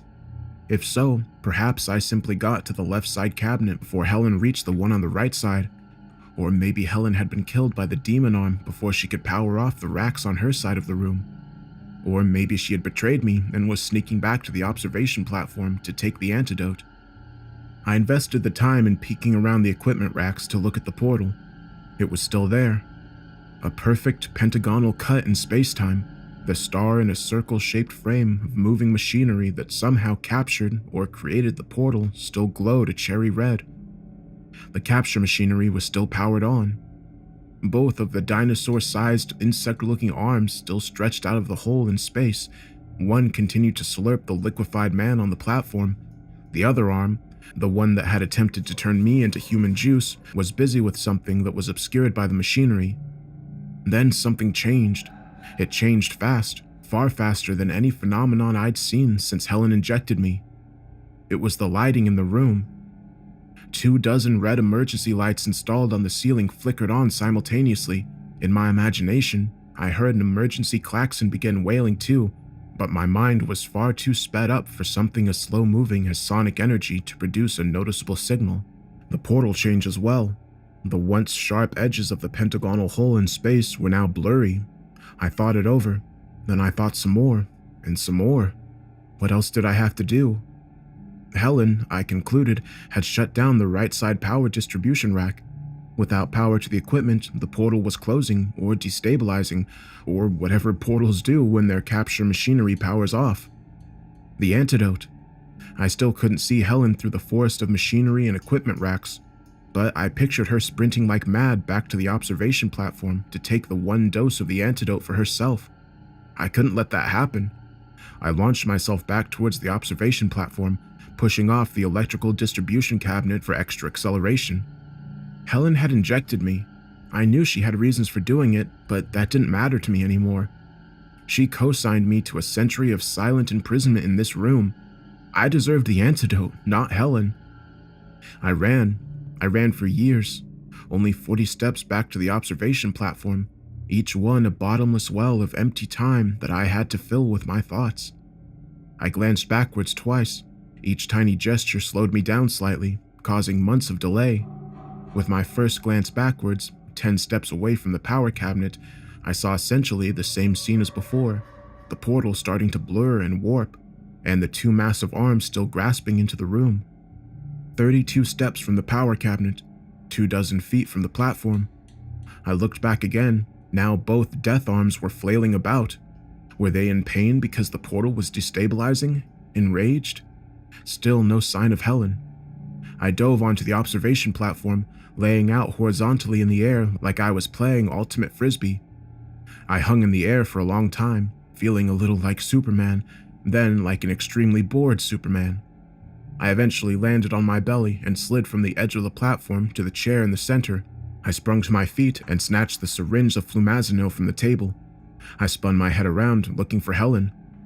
By injecting myself with all the flumazenil, I was effectively sentencing her to a death as awful as S-47's. Was she going to attack me again to take the drug away from me? I saw her. My decades of worrying and scheming about Helen taking the antidote were completely misguided. Helen was still wearing her white lab coat, was still by the test subject's platform, scaling one of the pylons of the capture machine. What the heck was she doing? I grabbed the syringe from the table and immediately injected it into my neck. This process took months, only seconds of real time passed, but in those seconds, I saw Helen climb to the business area of the capture machine, the topmost portion with the red-hot glowing rails. In one fluid motion, Helen vaulted herself over one of the rails and into the portal. She rotated to face me as she fell. Did she see me betraying her, taking the flumazenil myself? She was too far away for me to read her expression. Helen slowly fell away into the rift in space, and I pushed the dose into my neck. When Helen injected the Mentanovics into my neck, it took effect within a fraction of a second.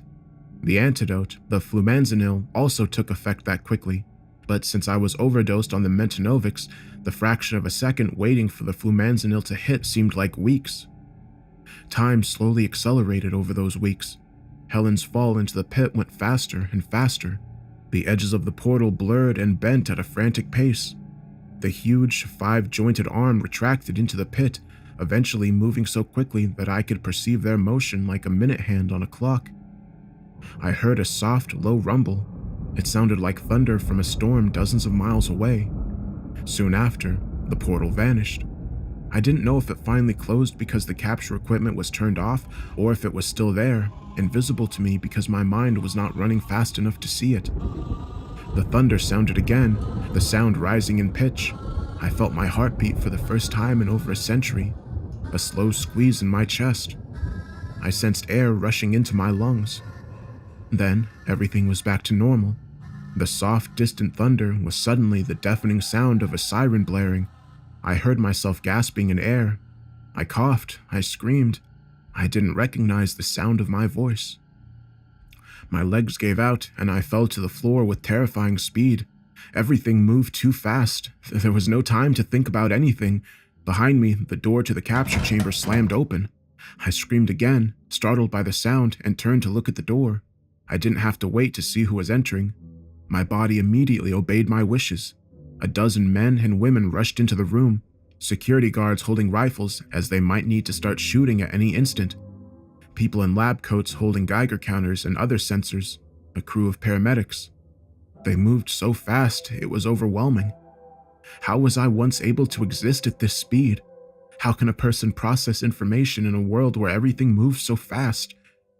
Half a dozen of them surrounded me, blaring commands to evacuate the chamber, asking questions about my conditions, questions about Helen. I tried to answer, but could only stumble out fragments of words. I had forgotten how to speak. They rushed me out of the chamber, the room where I had spent the bulk of my century and a half of life. I was basically thrown onto a stretcher and wheeled to a medical facility that was off the same hallway as the capture chamber. They gave me a bottle of water. I choked on it. I had forgotten how to swallow. They took a blood sample. I heard someone say the words engram decay later. They gave me the results of my blood work. My engram decay showed I had experienced 120 years of consciousness. I was 32 years old when I entered the capture chamber. My body is still 32, but my mind is 152 years old. Most of my life has been spent in anguish, struggling to survive and escape my torment in that huge underground room. I was in the medical facility for a while, days I think. It was like a flash, a blip. I know how to spend a year's worth of time doing nothing other than stare at the floor. Passing the time in the medical facility was no biggie. I recovered my ability to talk and to swallow and to walk. Then they let me go. Someone in a lab coat, one of Helen's colleagues, escorted me out of the deep basement facility and to the front door of the building.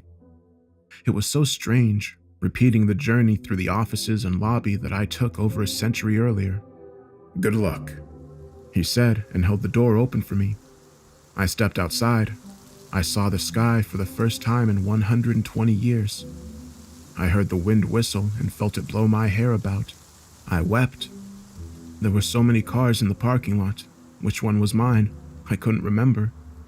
I finally found one that looked familiar. It opened with my key, and I sat at the driver's seat. A to-go coffee cup lay on the floor in front of the passenger seat. Was it mine? I didn't remember. I opened the glove box and found the registration. It had my name and my address. Which of these cars was Helen's? Had she driven to work expecting to fling herself into another dimension? I couldn't drive. It was too frightening, only having seconds to react to the changing traffic lights and motion of the other vehicles on the road. I walked to the main gate and got them to call a cab. The taxi delivered me to the address on my registration, a vaguely familiar-looking townhouse whose door opened with my key. Recovery is going quickly. Everything is going quickly for me, compared to my life in the capture chamber. The days race by with terrifying speed. I spent a week writing down everything I remember from my long life in the capture chamber. I'm posting the record of my experiences here. Whatever is going on in that government lab should not be a secret. I know I signed an NDA in Helen's office, where I agreed not to discuss what I saw and experienced. Frankly, though, I don't care. What are they going to do? Put me in jail for a few years for divulging secrets? Believe me, I can do the time easily.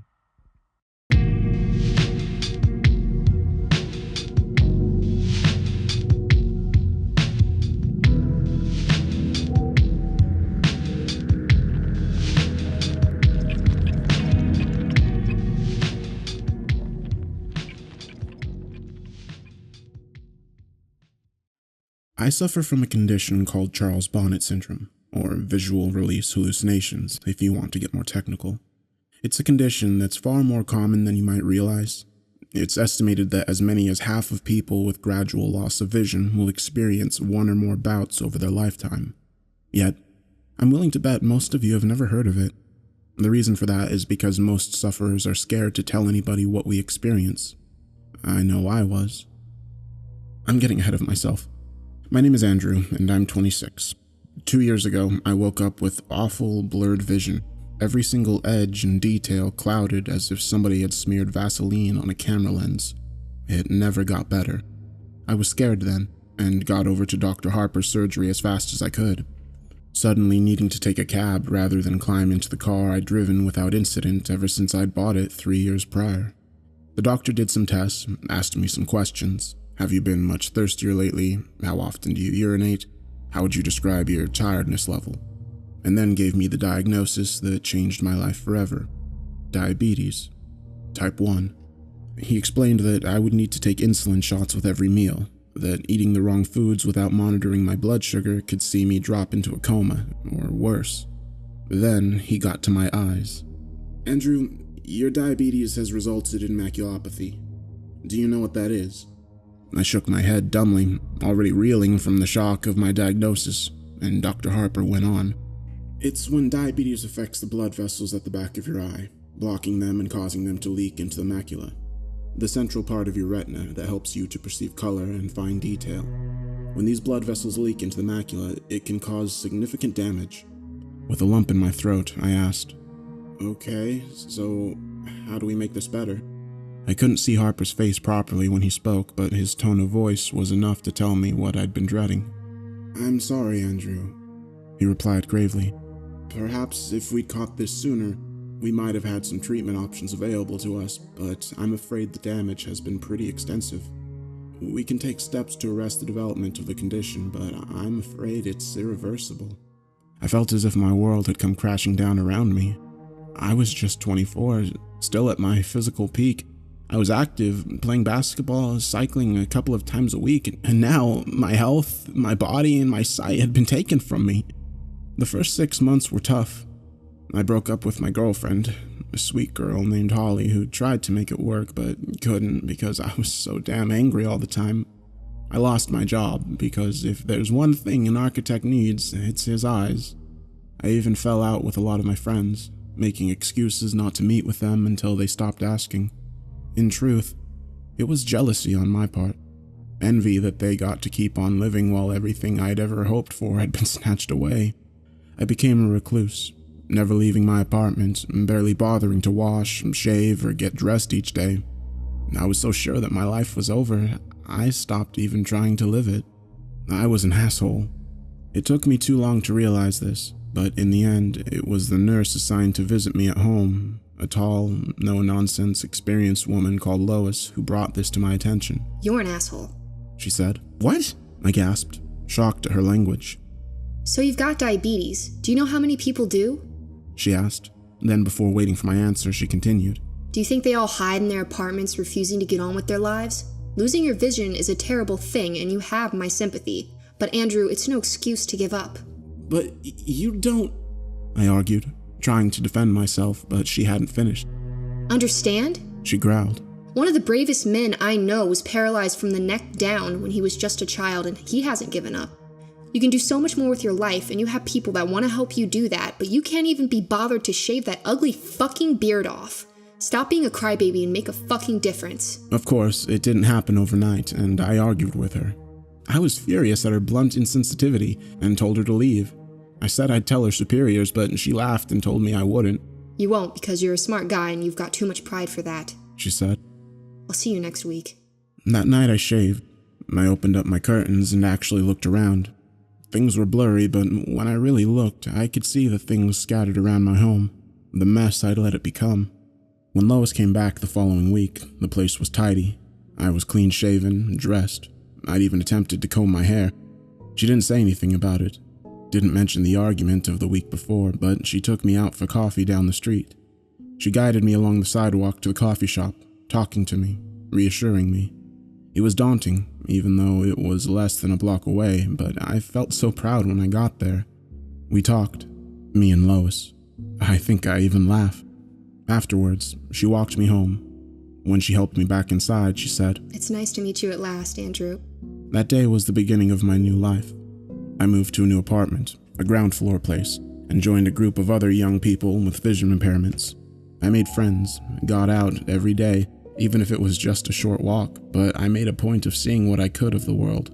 I bought what I could, but the Sawyers, the old couple that ran the local store, would bring my groceries by once a week.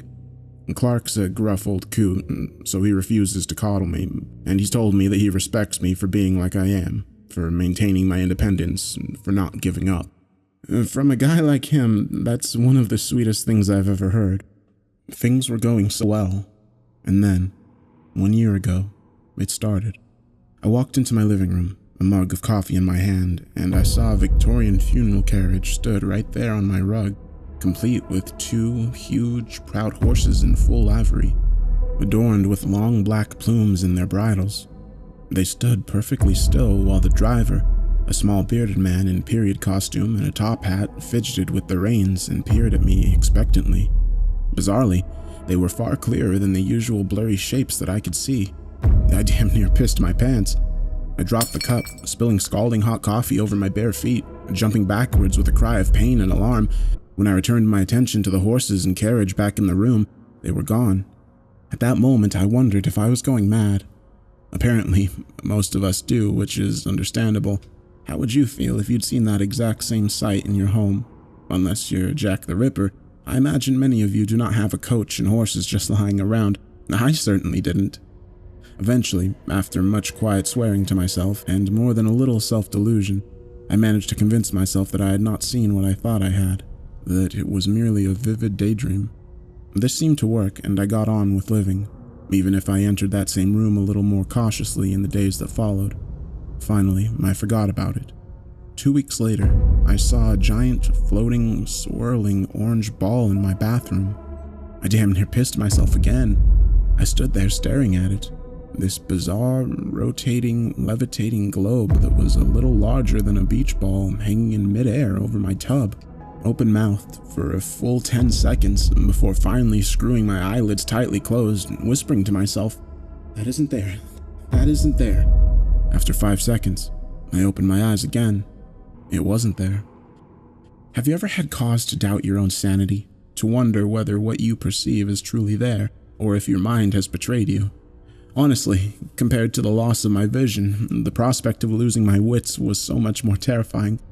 I'd fought against adversity and took pride in the fact that I'm not just a survivor, but somebody who's living his own life. How could I do that if I was insane? I barely slept that night, and I remained jumpy for days afterwards. Any sight of movement or any unfamiliar shape would set my pulse racing, would cause me to doubt whether it was truly there. It was the toughest time that I'd ever been through, worse even than that time after I was diagnosed with diabetes. At least when Dr. Harper had told me about the diabetes, I had a definitive prognosis. I was given facts by a medical professional. My affliction was physical, it had a name, and most important, it had a treatment plan. This was something else. My own mind had turned against me. My senses and perception of reality had become twisted and unreliable. It's only when you're in that position that you realize just how terrifying it is. Your senses and the way your brain interprets them are your only true defenses against danger. You perceive danger and you avoid it, preventing your body from becoming harmed, but what happens when you can't trust your perception to alert you to the dangers that are truly there? Lois picked up the problem first, noticing my skittish manner. She asked what was wrong, if I needed to talk about anything, but I told her no. I was fine, but I hadn't been sleeping well. That last part was true. I hadn't been able to sleep a wink. Just the very thought of being institutionalized, spending the rest of my days a sedated, blue pajamas-clad zombie in a white room with only the echoing cries of my fellow inmates for company, had terrified me beyond measure. But what was the alternative? Live life as a risk to myself and others? Ultimately, I chose to ignore it. I reasoned that if I was able to function around other people without them realizing what was going on, that was good enough.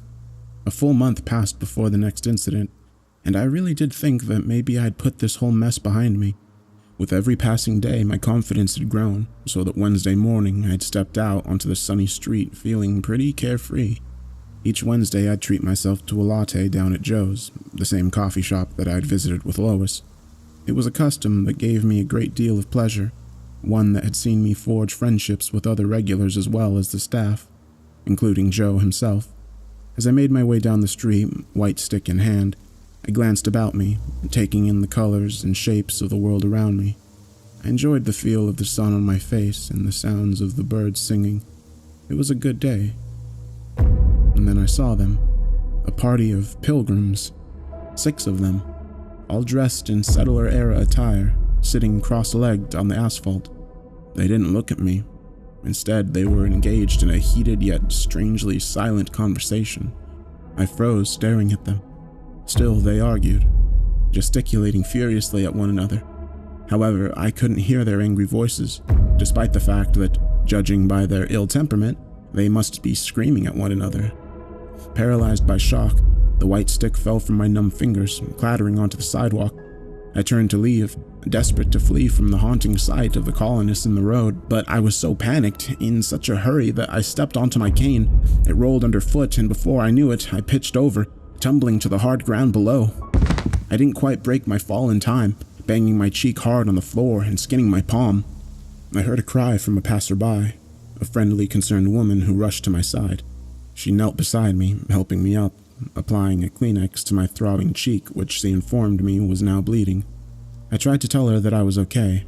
There was nothing to worry about, but this good Samaritan insisted on driving me to Dr. Harper's office to get my injuries looked at. Now I think back to it, I'm pretty sure she knew my obvious distress was nothing to do with the fall. At the time, I was embarrassed and angry, but now I realize I owe her a debt of gratitude. Without her intervention, I don't know how much longer this would have gone before I cracked up and ended up in an asylum after breaking down through sheer stress. Andrew, why don't you tell me what happened? Dr. Harper asked, gently dabbing at my cheek with disinfectant.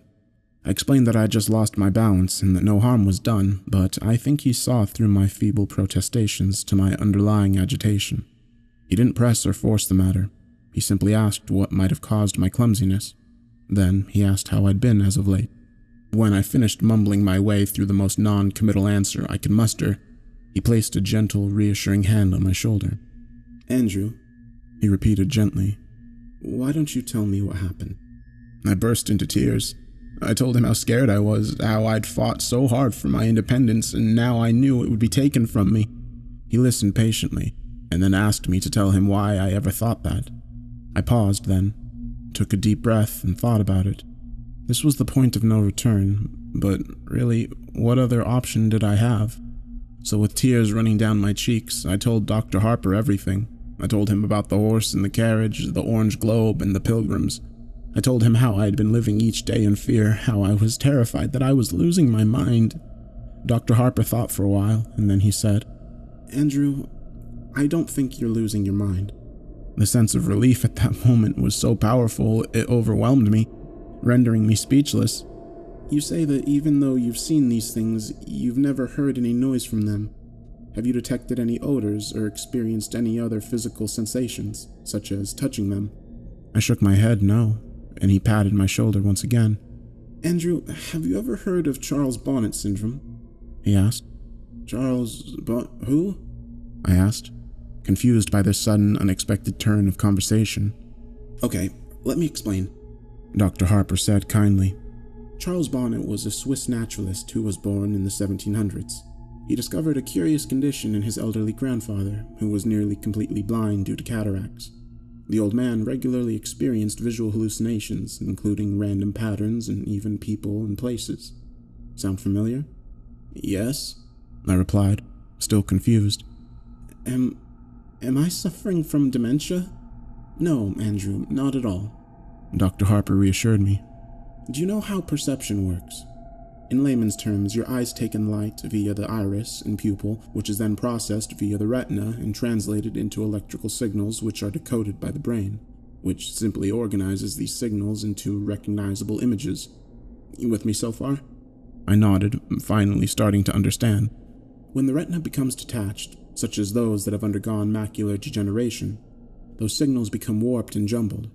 Dr. Harper went on. The brain still receives them, so it does its job, translating these distorted signals into an image. It kind of fills the gaps for you. Sometimes it fills these gaps with colors, patterns, creatures, and places that aren't present. And this is called Charles Bonnet syndrome. I nearly wept with relief. So, I'm not mad, I cried. No, not at all, the doctor replied. This is an entirely physical condition. Your mind is in full working order. If you were suffering from any form of mental illness, your delusions wouldn't be limited to just one sense. You'd hear these interlopers, smell them, even feel them. This is a condition solely related to your eyes, not your brain. As I left Dr. Harper's office, I felt as if a weight had been lifted from my shoulders. Sure, my vision was still an issue, but I knew it was only a problem with my eyes, not my mind. I knew I could handle the situation. I was ready to face the world again. Since then, I've seen plenty of weird visions. I saw a huge waterfall in the park, complete with a hazy mist and butterflies flitting about. I saw a Native American warrior complete with a huge feather headdress sitting at a stool at the counter in the coffee shop. I saw an intricate and quite impossible structure of scaffolding crisscrossing the entire front of my apartment block. Hell, on the 4th of July last year, I even saw a great swooping green dragon in the sky, twisting and cavorting through the air overhead. All looked utterly and completely real. Yet, now I knew they were simply tricks of the eye. They were no longer disturbing. In fact, I actually came to quite enjoy them, even looking at them as unique and entertaining little shows or works of art that existed purely for my pleasure and nobody else's. I came to welcome them. Then, a month ago, I saw her.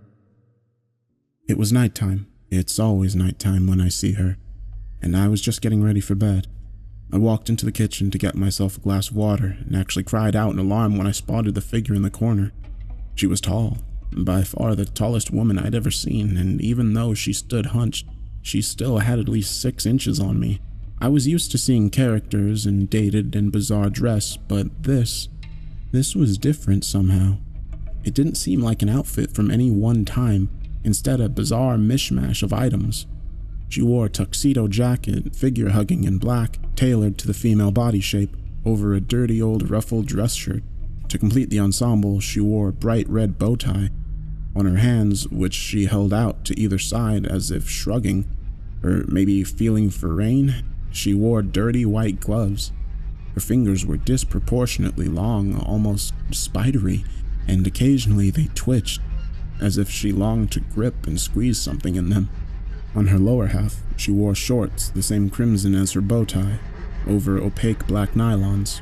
Her legs were long and attractive, if truth be told, the legs of a dancer. She also wore red heels, the same hue as her shorts and bow tie, but they sparkled and shimmered, bringing to mind Judy Garland's ruby slippers from The Wizard of Oz. As strange as this ensemble was, I couldn't tear my eyes from her face.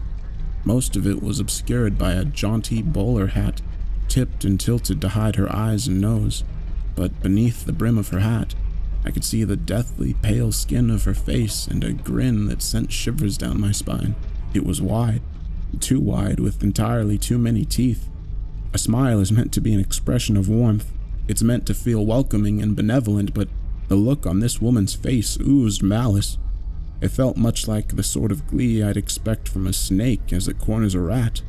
However, the thing that startled me most was that she had a third arm sprouting from her back, curled up and over her head like a scorpion's tail.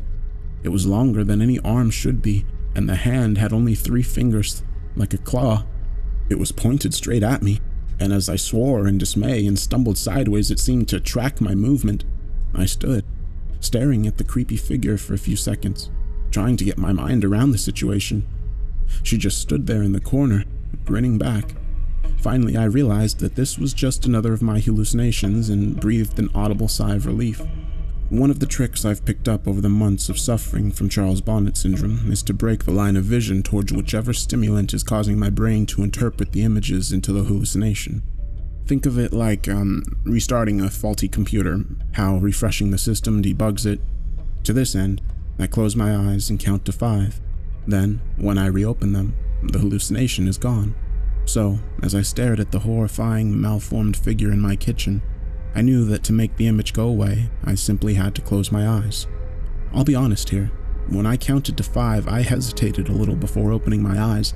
If I'd opened my eyes and she'd still been stood there, smiling that wicked smile at me, I think I might have had a heart attack.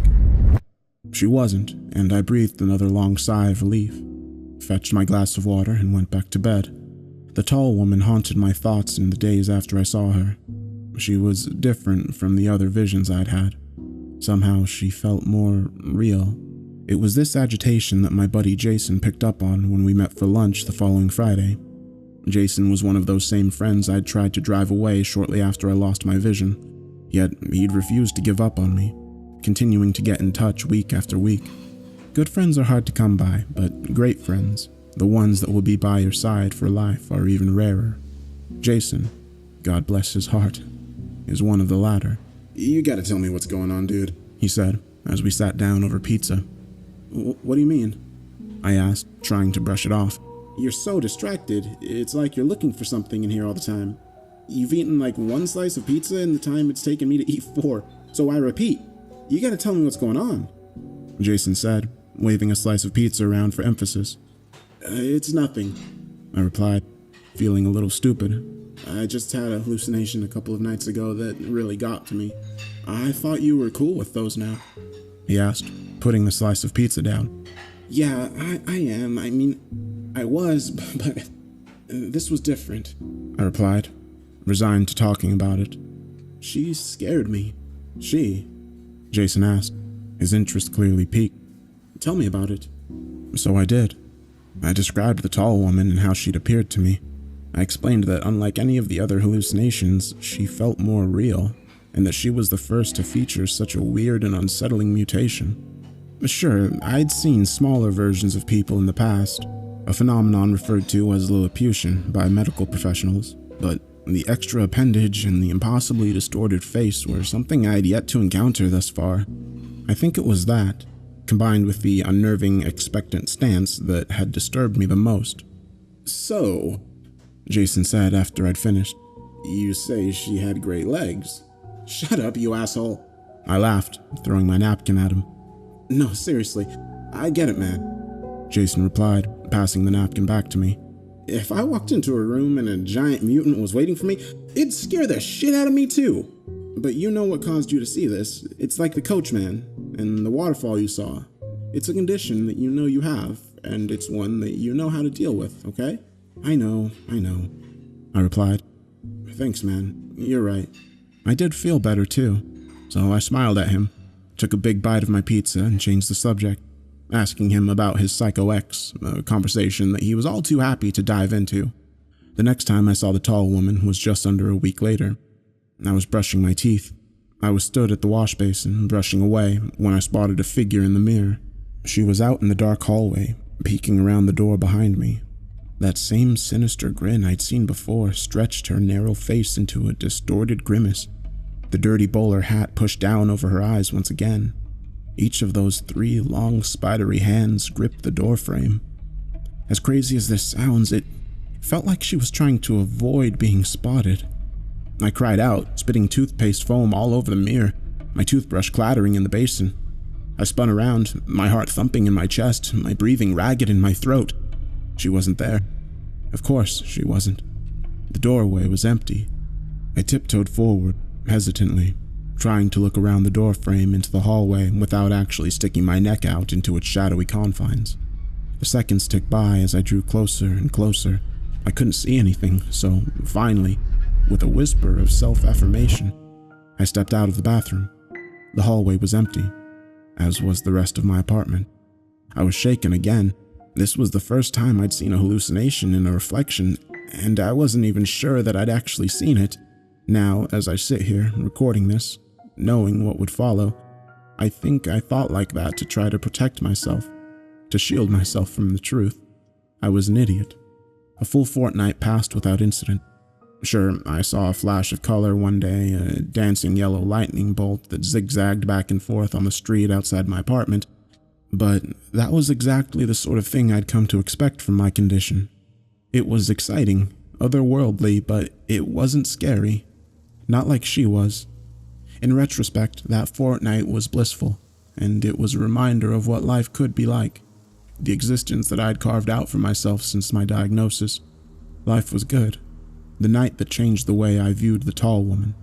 Last night, I'd been out and had a couple of drinks. I'd met the other guys with visual impairment for dinner, and we'd ended up at a bar afterwards. I wasn't hammered, but we got through plenty of beer between us, and by the time I stepped out into the cool night air, I felt decidedly lightheaded. It took me a while to make it home, laughing and talking to a couple of the other guys from our group as we strolled along. It had been a great evening.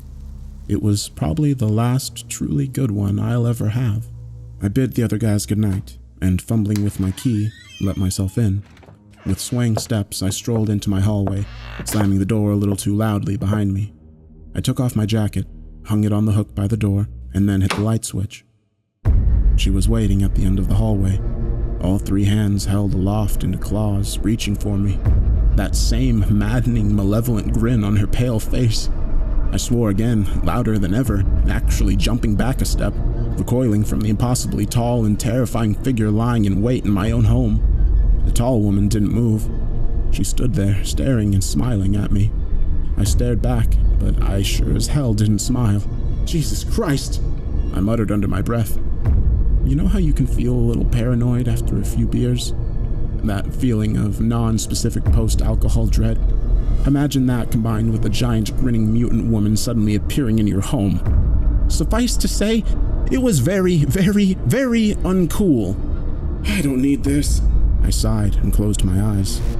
1, 2, 3, 4, 5. When I opened my eyes, her face was just a foot from my own, grinning wider than ever. She dashed the length of the hallway and was now stood so close that her long, grasping arms were either side of me. Her fingers twitching and clawing at the air around my face. I could see her chest heaving as if she were actually laughing silently at my attempts to dismiss her, as if the thought that I could ever be free of her was amusing. I screamed, a full-bodied shriek of terror, and actually dropped to my knees, covering my head as if to fend off an expected blow. It never came. Finally, I lowered my hands, grasping for breath, shaking. The hallway was empty. The tall woman nowhere to be seen. I stayed there, on my knees for a moment, grasping for breath. Then I was on my feet and I turned and ran, out of the apartment, out of the building, and into the street. I stood there, shivering, terrified beyond reason, without a clue as to what I'd do next. Finally, I pulled my phone from my pocket and I made a phone call. Hey, Andy, what's up? Jason asked. Jason, I need you to come here, I said, sobbing. Jason didn't ask why, didn't complain. Instead, he simply replied, I'm on my way. Less than 20 minutes later, his car pulled up outside, and he dashed over to the steps outside my building where I was sitting, shivering. He threw his jacket around my shoulders and asked what happened, his voice filled with concern. She's in there, I stammered. The tall woman, she's back. Okay, he said, gently helping me to my feet. Come on, man. Let's go in there and check it out. I wish I could say that I was brave when we went inside, but I'd be lying. I cowered behind Jason, one hand on his shoulder as we made our way through my home. Of course, we didn't find a thing.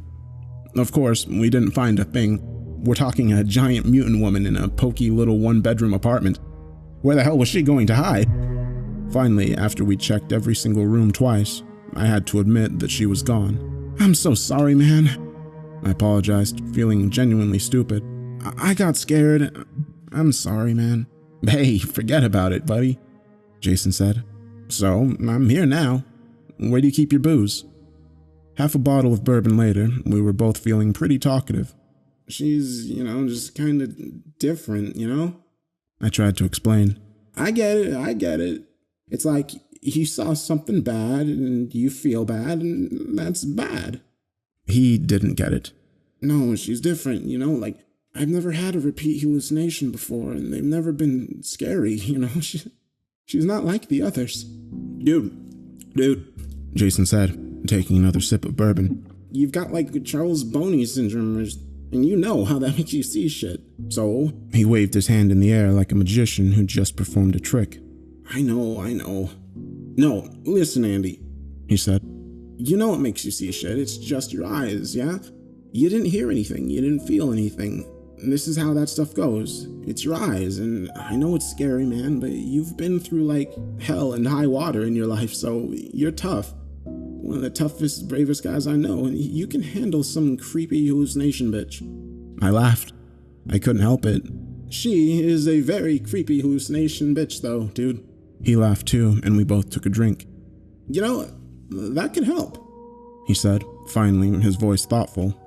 What, drinking? I asked. No. Well, yes, it does, he giggled.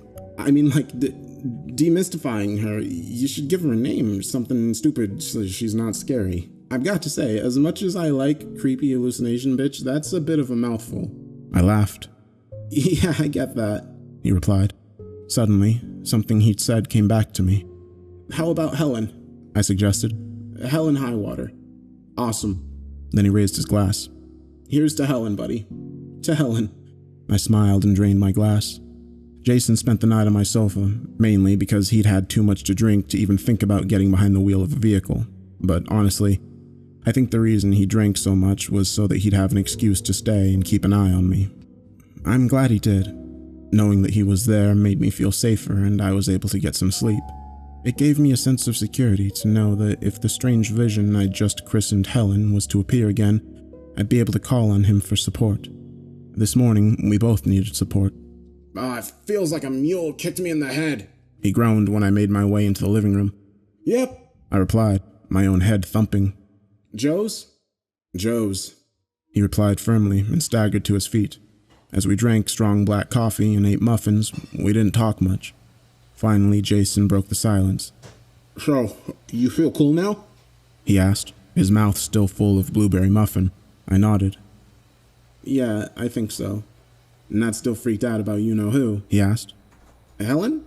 I replied with a smile. No, I really don't think I am. I reckon I can handle some creepy hallucination, bitch. Good. He laughed, giving me a hearty pat on the back. That's cool, man. I bet you can. Now, as I sit here cowering in my bathroom, too scared to go out into my apartment, I know we are both wrong. About everything. Remember how earlier I told you that the thought of being institutionalized, that the very idea of losing my grasp on reality was the most terrifying thing I could imagine?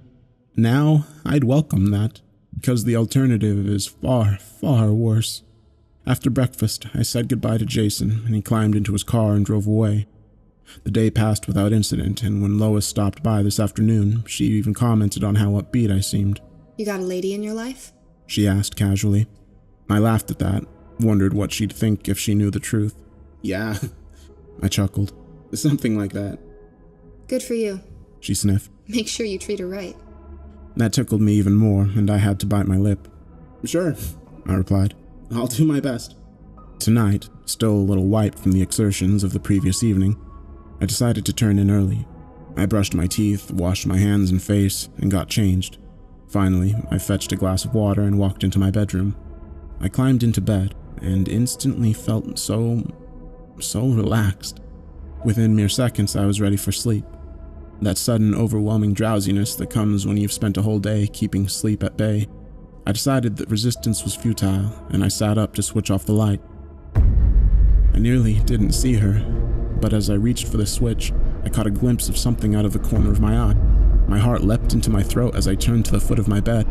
The tall woman was crouched there, her grinning face staring at me from just beyond my feet. So many teeth.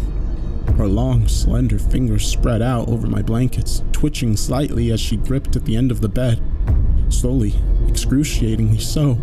Her third misshapen arm came into view over her shoulder, joining her other hands on my bedding. I froze, utterly petrified. I was at a crossroads here, arriving at a pivotal moment that had been coming for some time. But this time, I'd had enough. You don't scare me anymore, I said, my voice filled with defiance and anger. I'm not letting you do this to me. I reached across to the light switch. Good night, Helen, I said triumphantly, then flicked it, plunging the room into darkness. I lay there, a sense of tremendous pride surging through me, and I grinned to myself in my warm, comfortable bed, overjoyed at the emotional victory of overcoming my own fear. And then it happened. The thing that led me here. Something that turned my blood to ice water and my bowels to jelly. Good night, Andrew. Her rasping voice hissed from the darkness.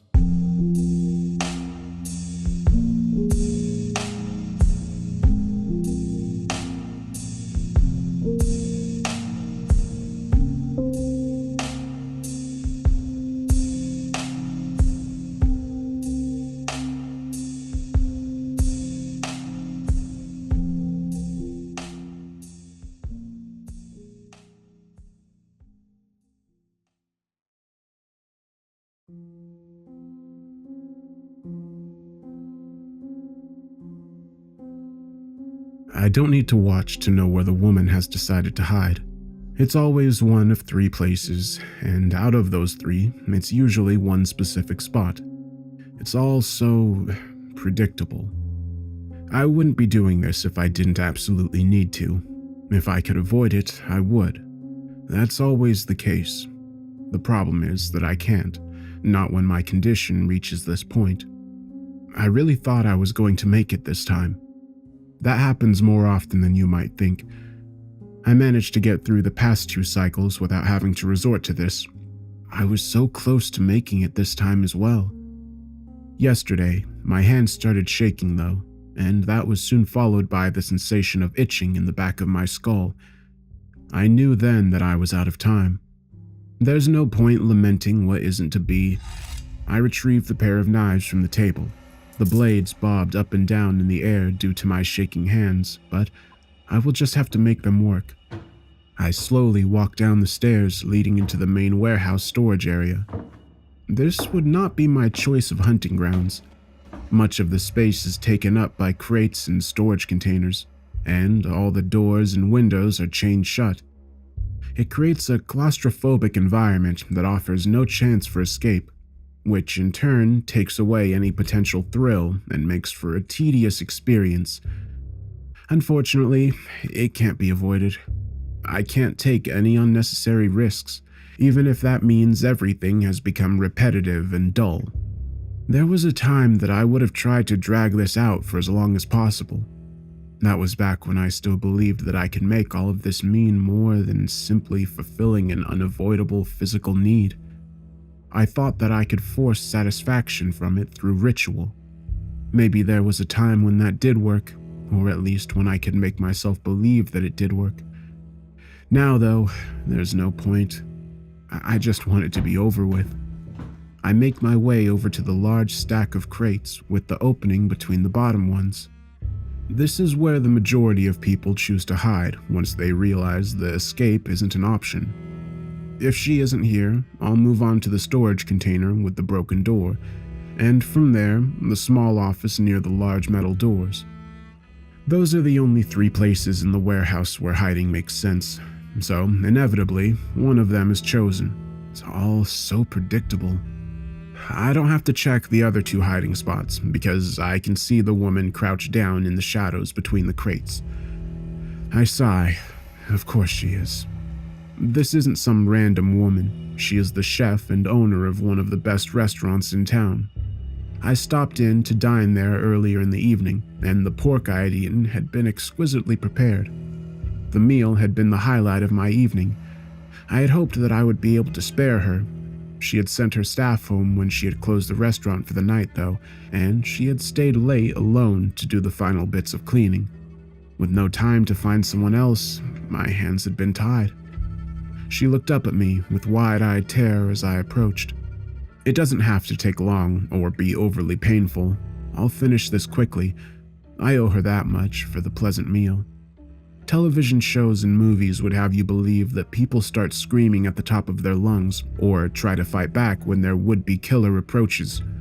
I found that's not typically the case.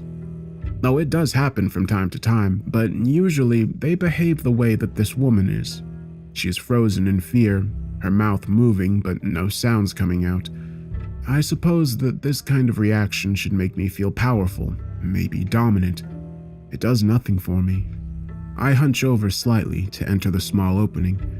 She's whimpering now, but I ignore it as I raise the knives. The shaking in my hands is worse now, and it's all I can do to keep my fingers wrapped around the wooden handles. I need to get this done quickly. The knives plunge into her body, and for the first time she screams. I swear loudly as blood leaks out onto my hands. The blades haven't gone into the points that I intended them to.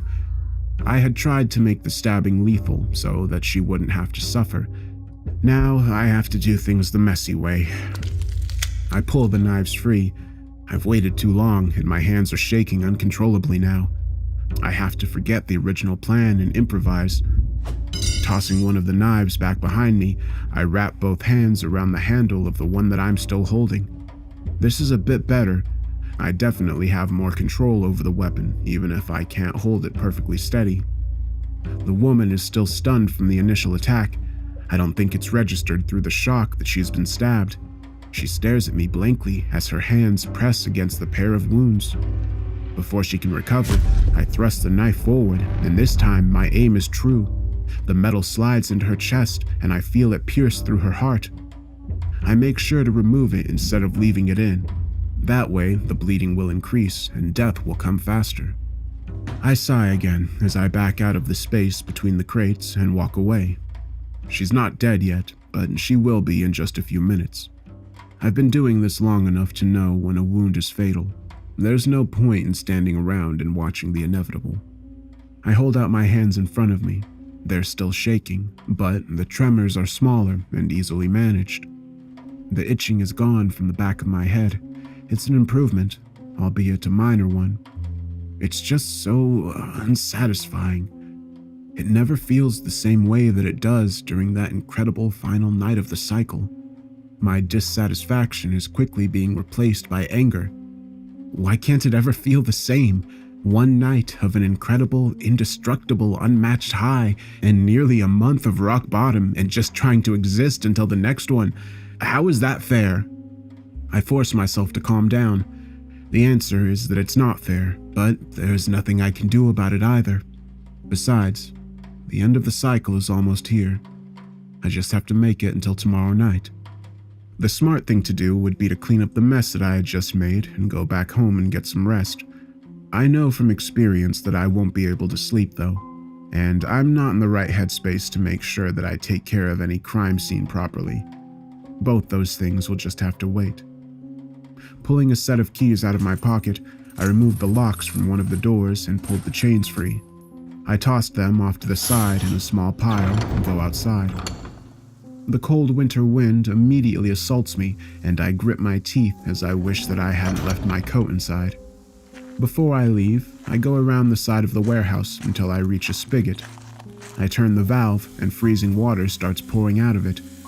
As quickly as I can, I wash the blood off of my hands and dry them on the legs of my jeans. I let the water run long enough to allow the ichor to flow into a nearby storm drain, then close the valve once again.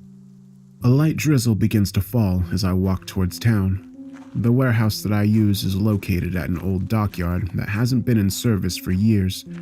I don't own it, and the various cargo items inside aren't mine, but somewhere along the way, the actual owner stopped caring about it and left it to rot. I look around at the other buildings that I'm walking past. They're all in various states of decay. I often wonder what happened here to make so many people walk away at the same time and leave so much merchandise behind. Having such a large area to myself, especially one that includes more contained sections throughout the site, has been extremely useful. No one is in the area to hear any noises from either myself or my guests, and there's no security that might accidentally stumble onto my activities. It's basically the perfect environment. I grit my teeth. Except it isn't perfect, is it? If it was, maybe I wouldn't feel so hollow when I treat my condition. Maybe I need a challenge, and this place is making everything all too easy. I shake my head firmly. That isn't it. I know that it isn't. The abandoned dockyard gives me safety when I otherwise wouldn't have it. I'm just irritable and lashing out. Another wonderful side effect of my condition. My car is parked at the edge of the dockyard. I ignore it and continue on foot. I've found that the best way to prolong the effects of the treatment is to remain active. The physical activity helps to distract from the return of my symptoms, at least for a short while. I check my watch.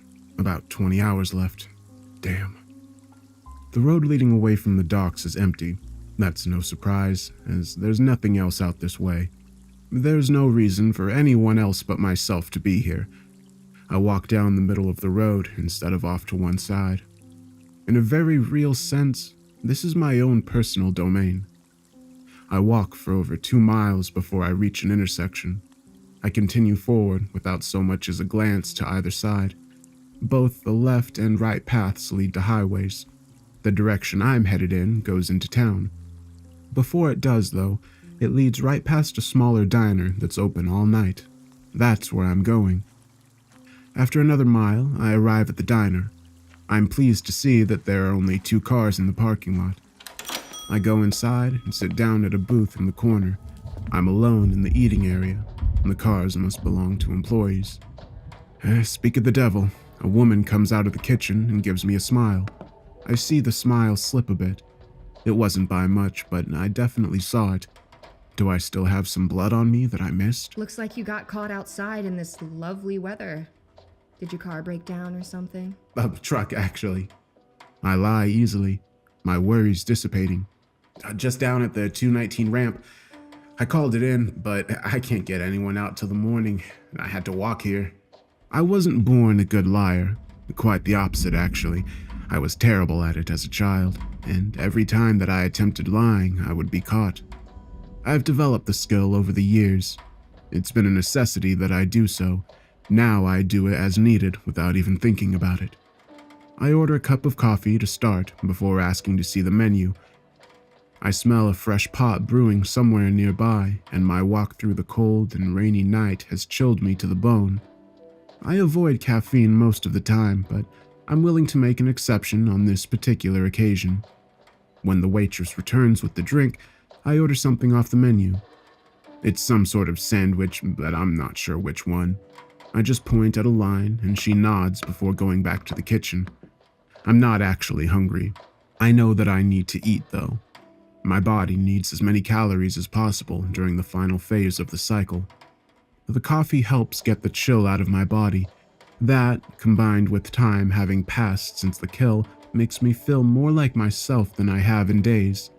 It won't last. It never does. But for the moment, I don't want to focus on that. I sit in the uncomfortable booth for a little over an hour, slowly eating my rather mediocre chicken sandwich and drinking progressively worse cups of coffee. Eventually, it's time for me to go. The diner is only a few miles from the dockyard, and I don't want to leave too much of an impression on the waitress just in case something happens down the line. The waitress brings me the check, and as she does, she offers to give me a ride back to my non-existent truck. I give her a smile and politely decline, telling her that I've been stuck inside all day and it feels good to be able to walk around and stretch. She glances out at the still falling rain and asks if I'm sure. I assure her that I am.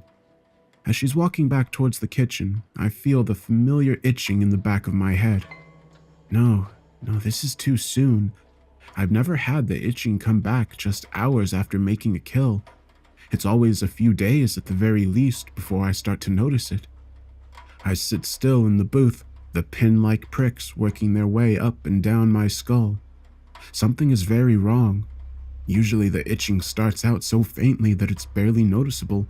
Over the course of 2 or 3 days, it gradually increases in intensity until it's so strong that it pushes me to the point of insanity.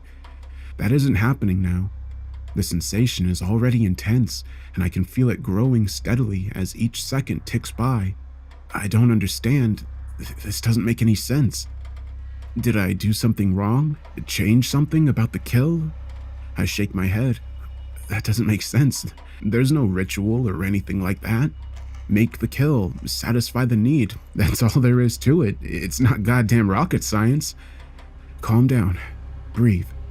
Maybe there was something different about the woman that I had chosen. All that had mattered before was the killing, but I guess that it's possible. There's no way to know for sure. Focus, just focus. None of this matters. What matters is what I do now. There's no way that I'm going to make it until the end of the day. I look at the clock hanging on the wall. The sun won't even be up for another hour. At the rate it's going, the itching will reach its peak soon. When that happens, the pain will begin. It will feel like spikes being hammered into every inch of my body. I'll be so blinded by the agony that I will no longer be capable of rational thought. The last and only time that it got to that point, I regained my wits in the family room of a house that I didn't know. The remains of 3 people, torn apart and barely recognizable as being human, surrounded me. Every inch of me was covered in hot blood. All my symptoms were gone, but I had no idea what had happened and where I was. It had solved one problem and created a multitude of others. I can't risk that sort of thing happening again. There's an odd thumping noise. I dismiss it as a noise coming from the diner's ancient-looking heating ducts. It continues, however, and it doesn't seem to be coming from above me. I look down and find that my hands are shaking so violently that they're banging against the top of the table.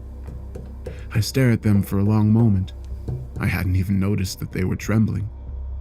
I wrap my fingers around the edge of the table and grip it as tightly as I can in an effort to stop them. I've come to a decision. I don't know when I started working my way towards one, or how I had arrived at this particular conclusion, but I know what needs to be done. Taking my wallet out of my back pocket, I pull a few bills out and place them on top of the check the waitress had left me.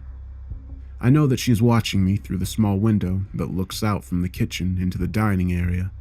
After all, I'm the only customer, and I'm not going to be ordering anything else, and she's already earned whatever tip that I decide to leave. At this point, she'll just want me gone so that I'm out of her hair and she can get back to doing nothing. I allow myself a small, imperceivable smile as she immediately comes out of the kitchen. Some people are just too easy to read. I don't have a plan. It doesn't matter. I don't need one. I've taken so many lives over the years that it's instinctive at this point. She reaches the table and puts her hand out to pick up the check and the money. As she does so, my arm lashes out like a snake and my fingers dig into her brown hair. Before she can react, I'm slamming her face into the edge of the table. Her scream is silenced almost as soon as it begins. She slides to the tile floor, unconscious. I know that she's not dead. Instead of tending to that, I slide out of the booth and immediately head towards the kitchen. The waitress isn't going anywhere, and even if she wakes up, she won't be in any condition to leave or present a threat to me. There's one more person in the diner, though, and I can't take the chance that they heard her short cry. The door to the kitchen begins to open just before I reach it. I grab a steak knife out of the basket of silverware behind the counter before kicking the door back towards the person emerging from the other side. There's a loud grunt as it smashes hard into someone. Pressing my momentary advantage, I throw open the door and thrust the blade at the large man standing behind it.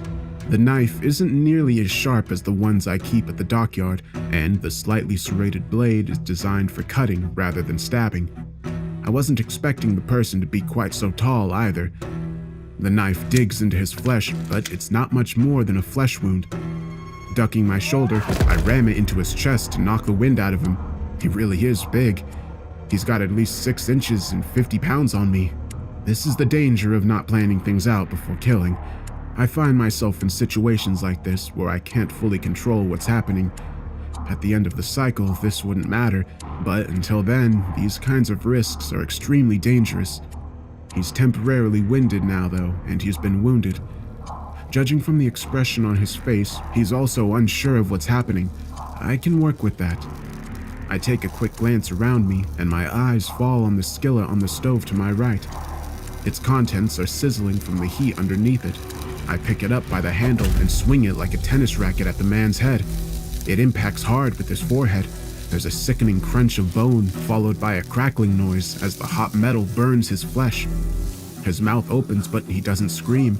Instead, he makes a gurgling sound as bloody foam spills over his lower lip. Thick red fluid also starts to drip from his ears and the corner of his eyes. The skillet makes a sucking sound as I pull it free from his face. It tears skin off as I do it. It sticks to the pan like burned leather. I swing the skillet for a second time, and he immediately slumps over onto his side. His right eye has come free from its socket, and it lays across the bridge of his nose with the optic nerve trailing back into the gap. He's almost done. I have to give him credit for surviving the 2 blows with the skillet, even if he did so with quite a bit of brain damage. I allow the skillet to fall to the floor as I step over the man to reach a microwave sitting on the shelf. Unplugging it from the wall, I carry it over to him and take one last look at him as he twitches and convulses.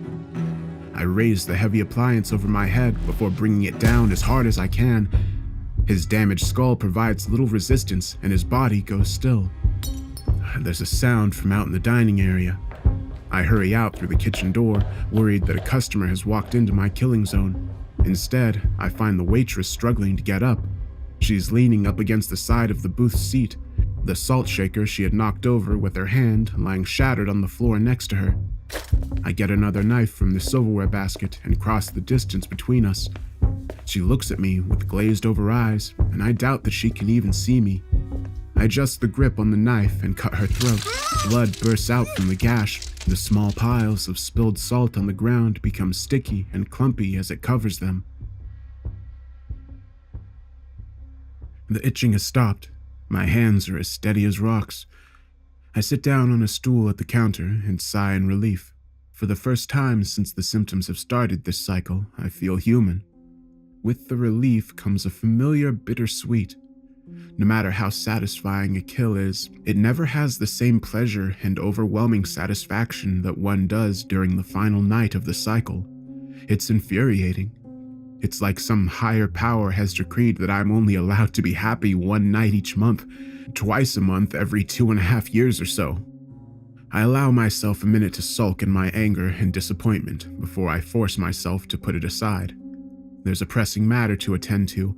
I've got 2 dead bodies and all the mess they've created to deal with. It won't be long before people start to arrive for breakfast. I have to figure out what I'm going to do before that happens. It doesn't take me long to realize that I've made a hell of a mistake. No matter what I do, this place is going to end up being a crime scene. Since it's only a few miles from the dockyard, the police are bound to search it. When they do, they'll find the woman that I killed earlier, likely along with evidence of previous kills as well. I don't have any choice but to abandon the dockyard and move on to somewhere else, probably another state entirely. I look up at the ceiling. Definitely another state. Fine, if that's what I have to do, it's what I have to do. Going back around the counter, I open the cash register and take the small amount of money it contains. I also go into the kitchen and take the money from the cook's wallet, as well as a set of car keys from his other pocket. It doesn't end up being much in total, but it's better than nothing. I just have to make it through the day.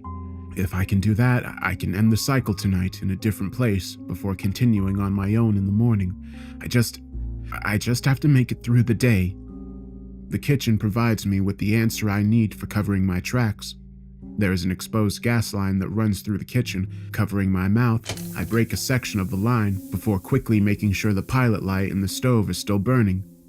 Good. I've broken a second line, not the main line. I leave the diner through the front door. There's still no one in the parking lot, and there isn't any traffic on the road either. I try the key that I took from the cook in the small white car first, but it doesn't fit the lock. It slides easily into the driver's side door of the red pickup though, so I get in and start the engine. The rain has stopped, and the first hints of the rising sun can be seen in the distance as I turn onto the road and head away from town. After less than a minute of driving, I see what appears to be the light of a second sunrise in the rearview mirror. I nod to myself. It won't be long before the fire at the dinner is completely out of control, if it isn't already. At the very least, it will take the authorities a couple of days to dig through the rubble and ashes. Even if they somehow manage to find enough evidence to piece together what happened, I'll be long gone before then. The only thing working against me is the truck that I'm driving. It won't take the police long to figure out that it's missing. If they do that fast enough, they'll be able to get word across the state with the make, model, and license plate number. That could lead to disaster. Luckily, I don't have to stay in this pickup for long. I drive back towards the dock, going as fast as I dare on the slick pavement. I reach my destination without incident and pull the truck up to the edge of one of the concrete docks before putting it in neutral and getting out. I try to push the pickup off the edge of the dock, but I'm barely able to get it to budge. I get down lower and press my back up against the tailgate as I push as hard as I can. It eventually starts rolling forward. There's a crash of metal as the front wheels go over the edge. I nearly fall as the weight of the front end does the rest of the work for me. The truck slides into the dark water and sinks below the surface. I give myself a few moments to rest before dusting myself off and hurrying over to the car that I parked at the dockyard earlier. It's a black 4-door sedan, the kind that countless people drive in every city in the country. I check to make sure that my backpack is still in the passenger seat before opening the truck and retrieving a duffel bag. I change out of my blood-stained clothes and into fresh ones before getting into the car and leaving the dockyard. This time, I turn right on the 4-way intersection instead of continuing towards town. My plan is to put as many miles between here and me that I can by mid-afternoon, then find a place where I can complete the cycle. I fish my phone out of the car's glove box and bring up the map app. The phone is a prepaid one, of course, and I purchased it under a fake name. There are a dozen other ones in the car trunk and one in the backpack, all of which still have their packages and are listed under different names. The map confirms what I already thought. If I stay on the highway and don't make any stops, I can be out of Minnesota and into North Dakota by 9 o'clock. That should give me more than enough time to get myself oriented and figure out where I would spend the night. So that's what I do. Ignoring the fatigue that creeps in, I drive towards the state border, making sure to keep my speed at or under the limit to avoid the possibility of being pulled over. I have to resist the urge to go faster. While I know sticking to the speed limit is the smart play, I'm anxious to reach my destination. I almost nod off twice during the drive. Now that the symptoms of my condition are gone, at least for now, my body is more relaxed than it has been in quite a while. It isn't helping that the roads in this part of Minnesota are mostly just trees and open land with nothing to break up the monotony. It's with more than a little relief that I reach the state border. There is a sign for a rest stop a few miles past the line, and I gratefully follow it into the parking lot. I need to get out and stretch for a bit, get some fresh air. I've never been to this part of the country before, and I'm surprised to see that the rest stop isn't one of the standard ones with just a few bathrooms and vending machines. This one is quite a bit larger, with a cafeteria-like section housing 5 or 6 chain fast food restaurants. There's also a small arcade, as well as a side room with a dozen leather massage chairs. I'm mostly interested in the kiosk just inside the doorway. It contains racks of maps and brochures, both for specific landmarks and for North Dakota in general. I take a few of them and tuck them under my arm before I buy some lunch. Once I have my burgers and drink, I pick a table in the corner away from the other people and open up one of the maps. I'm looking for a town to use for the night. It has to fit some specific criteria, though. It needs to have a large enough population to be worthwhile, but also not so large that it has a major police presence. The police aren't a concern during the final night of the cycle. I'm worried about what could happen the next day. I also prefer the towns that are isolated. The more that things are contained, the better. There don't seem to be many options that meet my needs. I'm starting to think I'm going to have to go with something less than ideal. I've had to do that in the past. Never on this short of notice, though. I don't like going into something blind. It's not looking like there's a choice, though. Wait, there. A small town about 100 miles from where I'm at, with enough clustered streets on the map to imply at least a decent-sized population. I pulled the town up on my phone and confirmed that this is indeed the case. Broken Bend, North Dakota. Finishing my food, I toss the wrappers and map in a trash can. I make sure that I have the directions to my new destination before I leave. As I hold the door open for an elderly man, I notice a newspaper rack off to the side. The story on the front page of the newspaper on the top had the title, "The Planets Align." I fish 50 cents out of my pocket and buy the newspaper. I return to my car and open it. According to the article, over a roughly 18-hour period, the Earth will be going in and out of alignment with multiple planets. It's extremely rare for this to happen. Normally 3 or 4 planets align for a short period of time, then move along their orbits until they're no longer in line with one another. This is different because of where the planets are at in their orbit around the Sun currently. The Earth has been and will be moving in and out of different alignments with different planets. 2 of these events will involve the Moon as well. That has to be it. That has to be why my symptoms return so quickly. I've always known that the lunar cycle is tied in with my own. Something about these planetary alignments must be throwing things off. There's nothing I can do about it. I toss the newspaper into the back seat before getting back out onto the road. It doesn't really change anything anyway. I still need to reach Broken Bend and get myself situated before dark. The path to the town I've chosen takes me off the main highway and onto smaller state routes. The roads are in much worse condition on these, and I have to slow down to make sure that the car doesn't bottom out in some of the larger potholes. The forests are much thicker along these roads as well. The trees are taller and closer together, and their tops reach out over the road like a canopy. Even though it's the afternoon on a sunny day, I have to turn on the car's lights to see where I'm going. It's like I'm driving through a tunnel. 2 hours after I leave the rest stop, I pass a sign with the words, "Welcome to Broken Bend," painted on it. Just beyond it is a wooden bridge that spans over a river.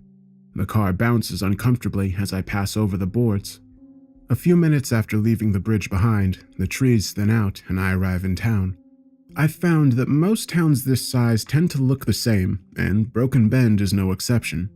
The downtown area is comprised of local businesses and a couple of churches, a few government buildings, and a gas station on both sides. As I drive beyond that, I find that most of the older homes are on fairly large properties. There are also some newer-looking developments with the houses much closer together. Past the residential areas are parks and nature preserves. I smile slightly. This is perfect. I begin to make plans. There's a closed construction site just outside of downtown that I can hide my car in overnight. It's in both walking distance to the various shops and businesses, as well as at least 2 of the housing developments. I can park the car, go into town until dusk, come back to the car to get ready, and head for the housing development as night falls. I pull the car into the construction site and maneuver it around the equipment and park it behind a long trailer. I take a moment to make sure that I have everything that I'll need. It isn't much, since I'm going to be coming back to the car before nightfall. I only really need my wallet. I get out of the car and feel the cold air against my skin. My wallet and coat. I open the trunk and retrieve my heavy coat. While I do so, I also take out a large pocket knife. Typically, I don't carry a weapon with me.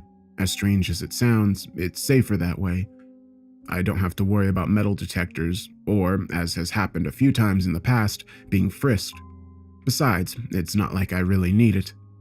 I can be quite creative when it comes to figuring out ways to hurt people. This is a new town that I'm not familiar with, though. It doesn't hurt to take extra precautions. My short trip into downtown Broken Bend is uneventful. Only a few cars pass by as I walk along the side of the road, and none of the drivers pay much attention to me.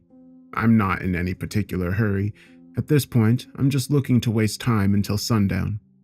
When I reach downtown, I slowly walk past various businesses and shops. A number of pedestrians greet me as I move down the sidewalk. I nod and smile at them in turn. These people have no idea what is coming for them tonight. That thought causes my smile to become even wider. It's been a long day, so it's a relief when I come to a bar. The painted window proclaims it as Rock Creek Tavern. I open the door and head inside. That's where I spent the next couple of hours. The food is surprisingly good, and the beer is pleasantly cold, and the patrons leave me alone. I've had worse afternoons. I'm struck by the need to go to the bathroom. As I stand up to head to the restroom, I check the time on my phone. It's just past 5. That's plenty of time to do my business, have one last beer, and start back towards the car. It's a single toilet bathroom. I lock the door before I relieve myself. Once I'm finished, I wash my hands and look at myself in the mirror. I'm feeling a bit warm. I suppose that shouldn't come as a surprise. It's been a long day, and I've been on the road for most of it. It's either from the stress or the beers. I look at myself closely in the mirror. I definitely look tired. My eyes are a bit bloodshot, and there are dark circles under them. I'm also looking a bit pale. Sighing, I run a hand over my face. I stop. My hand is shaking. I force myself to stay calm. The shaking doesn't matter. I'm only a few hours away from the end of the cycle. I need to make it until then. There isn't any itching at the back of my neck. Sweat begins to drip from my forehead. I'm getting warmer. Gripping the sink with both hands, I lean in towards the mirror and take a closer look at my eyes. The black of the pupil is no longer circular. Instead, it resembles a blot of ink that has run out across the blue iris. It's happening. The end of the cycle has arrived. The change is beginning. This shouldn't be possible. The change shouldn't happen until the moon begins to rise. The sun isn't even all the way down yet. I remember the newspaper story about the strange planetary alignments. There must be something about them that is just causing my symptoms to return faster, but also forcing the change to happen earlier. I leave the bar. If I hurry, I might be able to get to the car before... There's an audible snap as my right cheekbone breaks in half.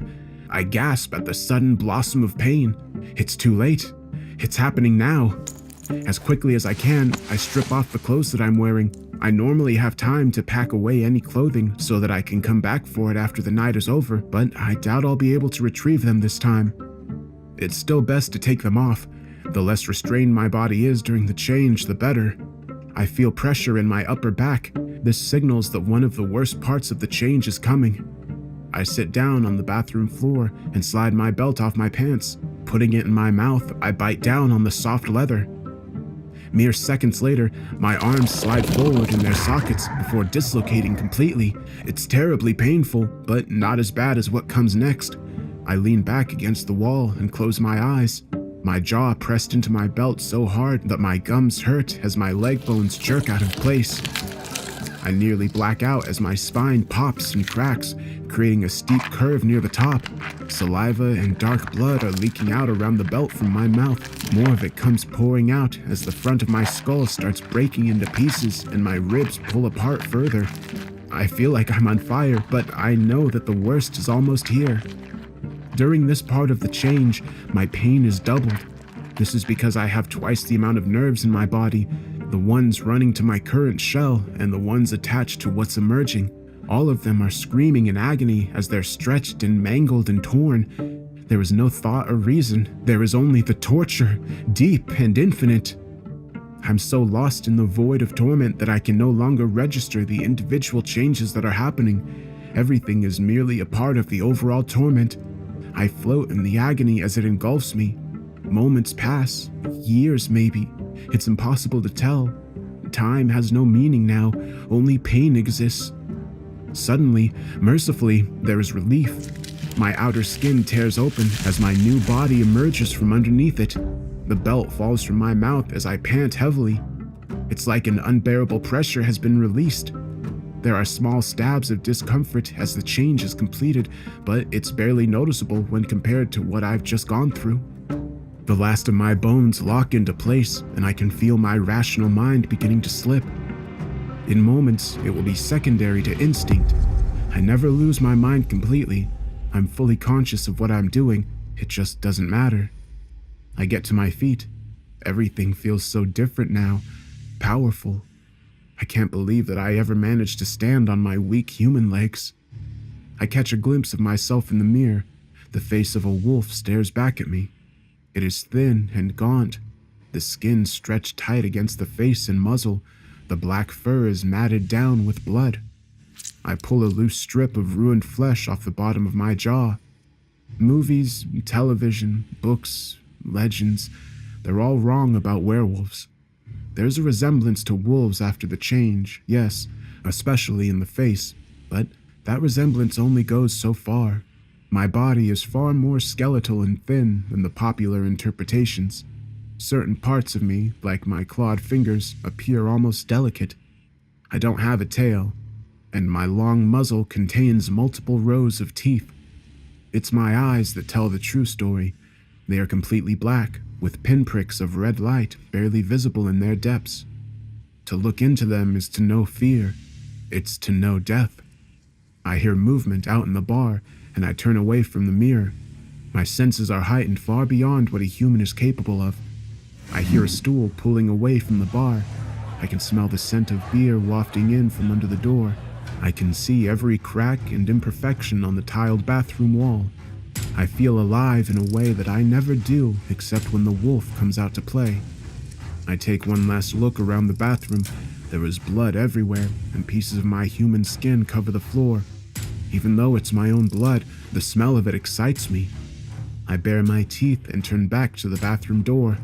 Finally, after all this time, the hunt is finally here. The door explodes into a shower of splinters as I burst through it. There's a man standing nearby in the short hallway, a half-filled glass in his hand. His eyes grow wide with shock. Before he can say or do anything, my right arm is swinging towards him. The claws slide through his skin, muscle, and bone as though they offer no resistance at all. His body splits into two pieces and falls to the ground in a heap. My heightened senses enhanced every moment of the kill. It's a pleasure that goes beyond the effects of any drug. More. I need more. There are screams coming from the main room. Bar patrons are staring at me in surprise and horror, and some are fleeing towards the door. I take 2 strides before leaping over their heads and landing between them and the exit. No one leaves. This is my moment.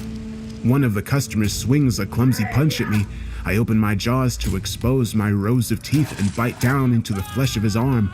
The razor-sharp fangs sink in deep. With a twist of my head, I tear off the arm and fling it up against the far wall. The blood running down my throat tastes incredible. I'm a flurry of suffering and death. Throats are torn, limbs are severed, lives are ended. Each kill increases my need for more. I revel as I rip apart the bar patrons. I am the god of the hunt, and it is my purpose to reap the prey. The man behind the bar has a gun. He brings it up and fires once, twice, a third time. All shots are true. I feel the impact of the bullets as they strike my skin. The metal is hot, and it singes the tips of my fur. My mouth opens slightly as a grin spreads across my face. I jump onto the bar and snap my mouth around the side of his head.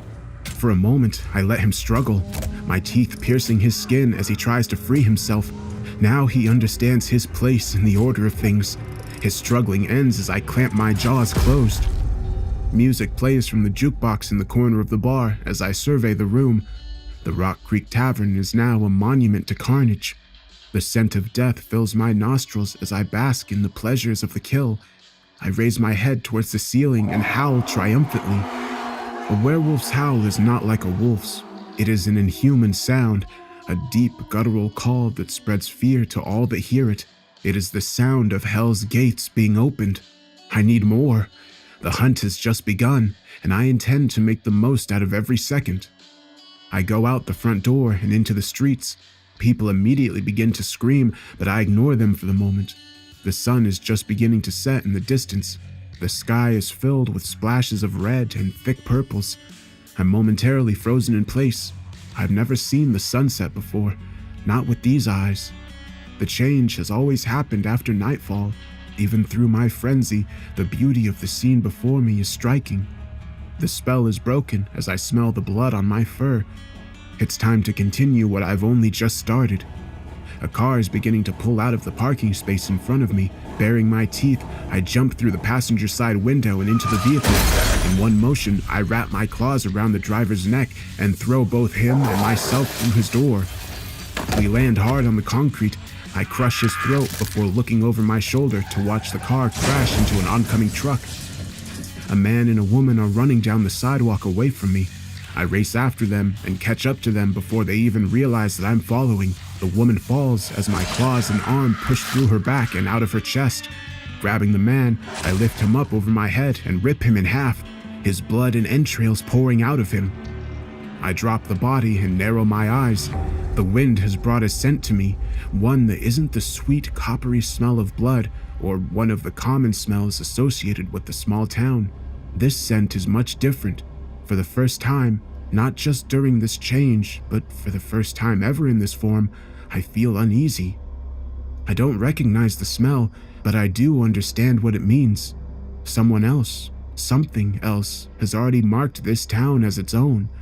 I'm in claimed territory. It doesn't matter. I only get this opportunity once per cycle. If another creature has claimed Broken Bend, it's more than welcome to come and try and defend its territory. Most of the people have abandoned the street. They hope to hide from me, or at least put some distance between them and me. It's a futile hope, and I suspect that some part of them knows that. I'll hunt out those in the small downtown area, then move on to the housing developments. Before the night is over, I'll slaughter as much of this town as possible. I hear sirens begin to blare from less than a mile away. It isn't often that I encounter the police while under the influence of the full moon. Normally, I make sure that I'm in less public places than this when the change takes place to avoid that. The changes to my cycle from the planetary alignment is making this night far more complicated than it usually is. I bare my teeth, unable to contain my excitement. It's been so long since my prey has tried to resist its slaughter. I've missed the thrills of this so damn much. The first of the police cars comes around the corner. I grab a nearby mailbox and tear it free from the heavy bolts attaching it to the sidewalk. With one arm, I fling it into the approaching car's windshield. It shatters the glass and smashes into the upper body of the driver. The car veers wildly to the right and crashes into the side of a store. The sun has set now, and the sky is growing darker. A second police car comes into view. its red and blue lights flashing and its siren shrieking. It stops a block away from me and 2 officers get out. Using their car doors as shields, they pull their guns free from their holsters. I begin running towards them, my jaws gnashing and my claws flexing eagerly. I get about halfway before I stop. The air is full of the smell of the other creature. It's stronger now, no longer the lingering scent of something that previously passed through, but instead, the fresh odor of something approaching. I ignore the officers and inhale deeply. It's coming from upwind. Either this creature doesn't know that I'm here, or it doesn't care that it's announcing its presence to me. There's something about the scent that makes me feel unsettled. Even though I don't recognize it, it's like some primal part of me, some past memory buried in my werewolf biology knows that it means danger is near. I know that there are other unnatural beings out in the world. I've encountered a few over the years, but none of them have triggered this sort of response in me. I was the alpha predator, nothing was above me in the food chain. The hairs along my back stand up as the smells continue to grow stronger. I try to tell myself that these feelings are only a result of the unusual circumstances surrounding tonight's change. My instincts know that this isn't true. The officers begin to fire their guns. I barely notice as some of the shots strike me. I concentrate on the smell, trying to decipher what I can from it. Thoughts begin to flash through my head. No, not thoughts, more like impressions. The scent makes me think of the dark, cold waters of the deepest oceans, the still and silent darkness down far below the surface. At the same time, I am reminded of the vast night sky, of the vast emptiness between stars. The images flash through my mind quickly, like single frames of movie film in a projector. There is madness in them. Fog is starting to fill the streets. It is cool and thick, and it makes my skin feel greasy. It has come out of nowhere and is rapidly becoming too dense to see through. It smells the same as the approaching creature. The police officers have stopped shooting at me. I turn my head toward them and find that they are no longer pointing their guns at me. Instead, they are standing perfectly still, their faces blank as they each point the index finger of their left hands towards me. I've never seen anything like it before. People that have been hiding from me inside the businesses are now coming back outside. Each of them has the same blank look on their faces as the officers, and they're all pointing at me in the same way. I growl at them in warning. All of them no longer smell human, and instead reek of the scent of the fog. My instincts scream at me that I need to abandon my hunt and escape. Whatever is coming for me isn't just unnatural, it's not of this world. I shake my head in frustration. This is my night, this is my hunt, and it is my right to spill blood and feast on flesh. I hear the creature coming. It's close. If it wasn't for the fog, I would be able to see it already. It sounds... I don't know how to describe it. The closest word I can think of is wet. I look around at the gathered people as a realization comes to me. This isn't just some other creature's territory. This territory is part of the creature. I've come to a long conquered town. All the citizens are extensions of its will. My bloodlust melts away. If I remain, it will take me as well. I run, moving on all fours to get away as fast as possible. The scent of the creature rapidly fades into the distance. It's not following me, at least not at any significant speed. Its smell is still around me though, and it's closing in from both sides and in front of me. The fog is expanding outward, and more people are coming out of their shops and homes. The otherworldly creature doesn't believe that it needs to personally come for me. It thinks that it can tighten a noose around me with its followers. If I was human, I would get back in my car and drive out of town. In this form, I don't have that option. Instead, I plunge into the woods at the edge of downtown. There are people waiting for me just inside of the tree line. These aren't just standing and pointing, however. Each of them is armed, most of them with knives and the rest with various tools. They swarm towards me in a semicircle, looking to cut off my escape. I howl as I charge directly into the middle of the crowd. Their master may make me afraid, but these are just humans. With teeth and claws, I tear into their bodies. There are no screams or wails of pain. They are completely silent as they stab me with their knives before being torn apart. As the last one falls, I pause to catch my breath. The creature's scent is closer. While the people weren't able to stop me, they were successful in delaying me. I continue on. Something slams into my side hard, and I lose my footing. I strike a tree before sliding to a stop. I reach down with one clawed hand and touch where I was hit. I'm bleeding.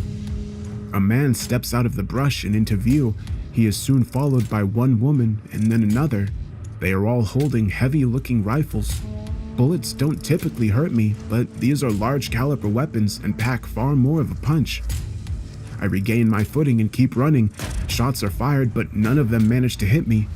I'm moving slower than I was just moments earlier. The round that pierced me must have hit something important. I'm having a hard time breathing, and my right leg is slightly numb. I ignore these things and push on. I don't stop until I reach the river, marking the edge of town. Without pausing, I plunge into the water. It is freezing, and the cold causes my wound to hurt more. More gunshots sound from around me. I hear some of them slap the water, but nothing comes close to me.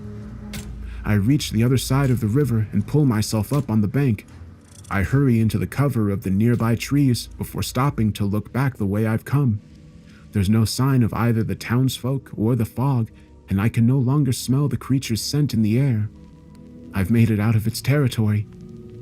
I look down at the blood dripping from my wound. It will heal soon. I raise my head to look back up at the other side of the river, feeling shame as I do so. Something unholy has claimed Broken Bend, and it is the true Alpha.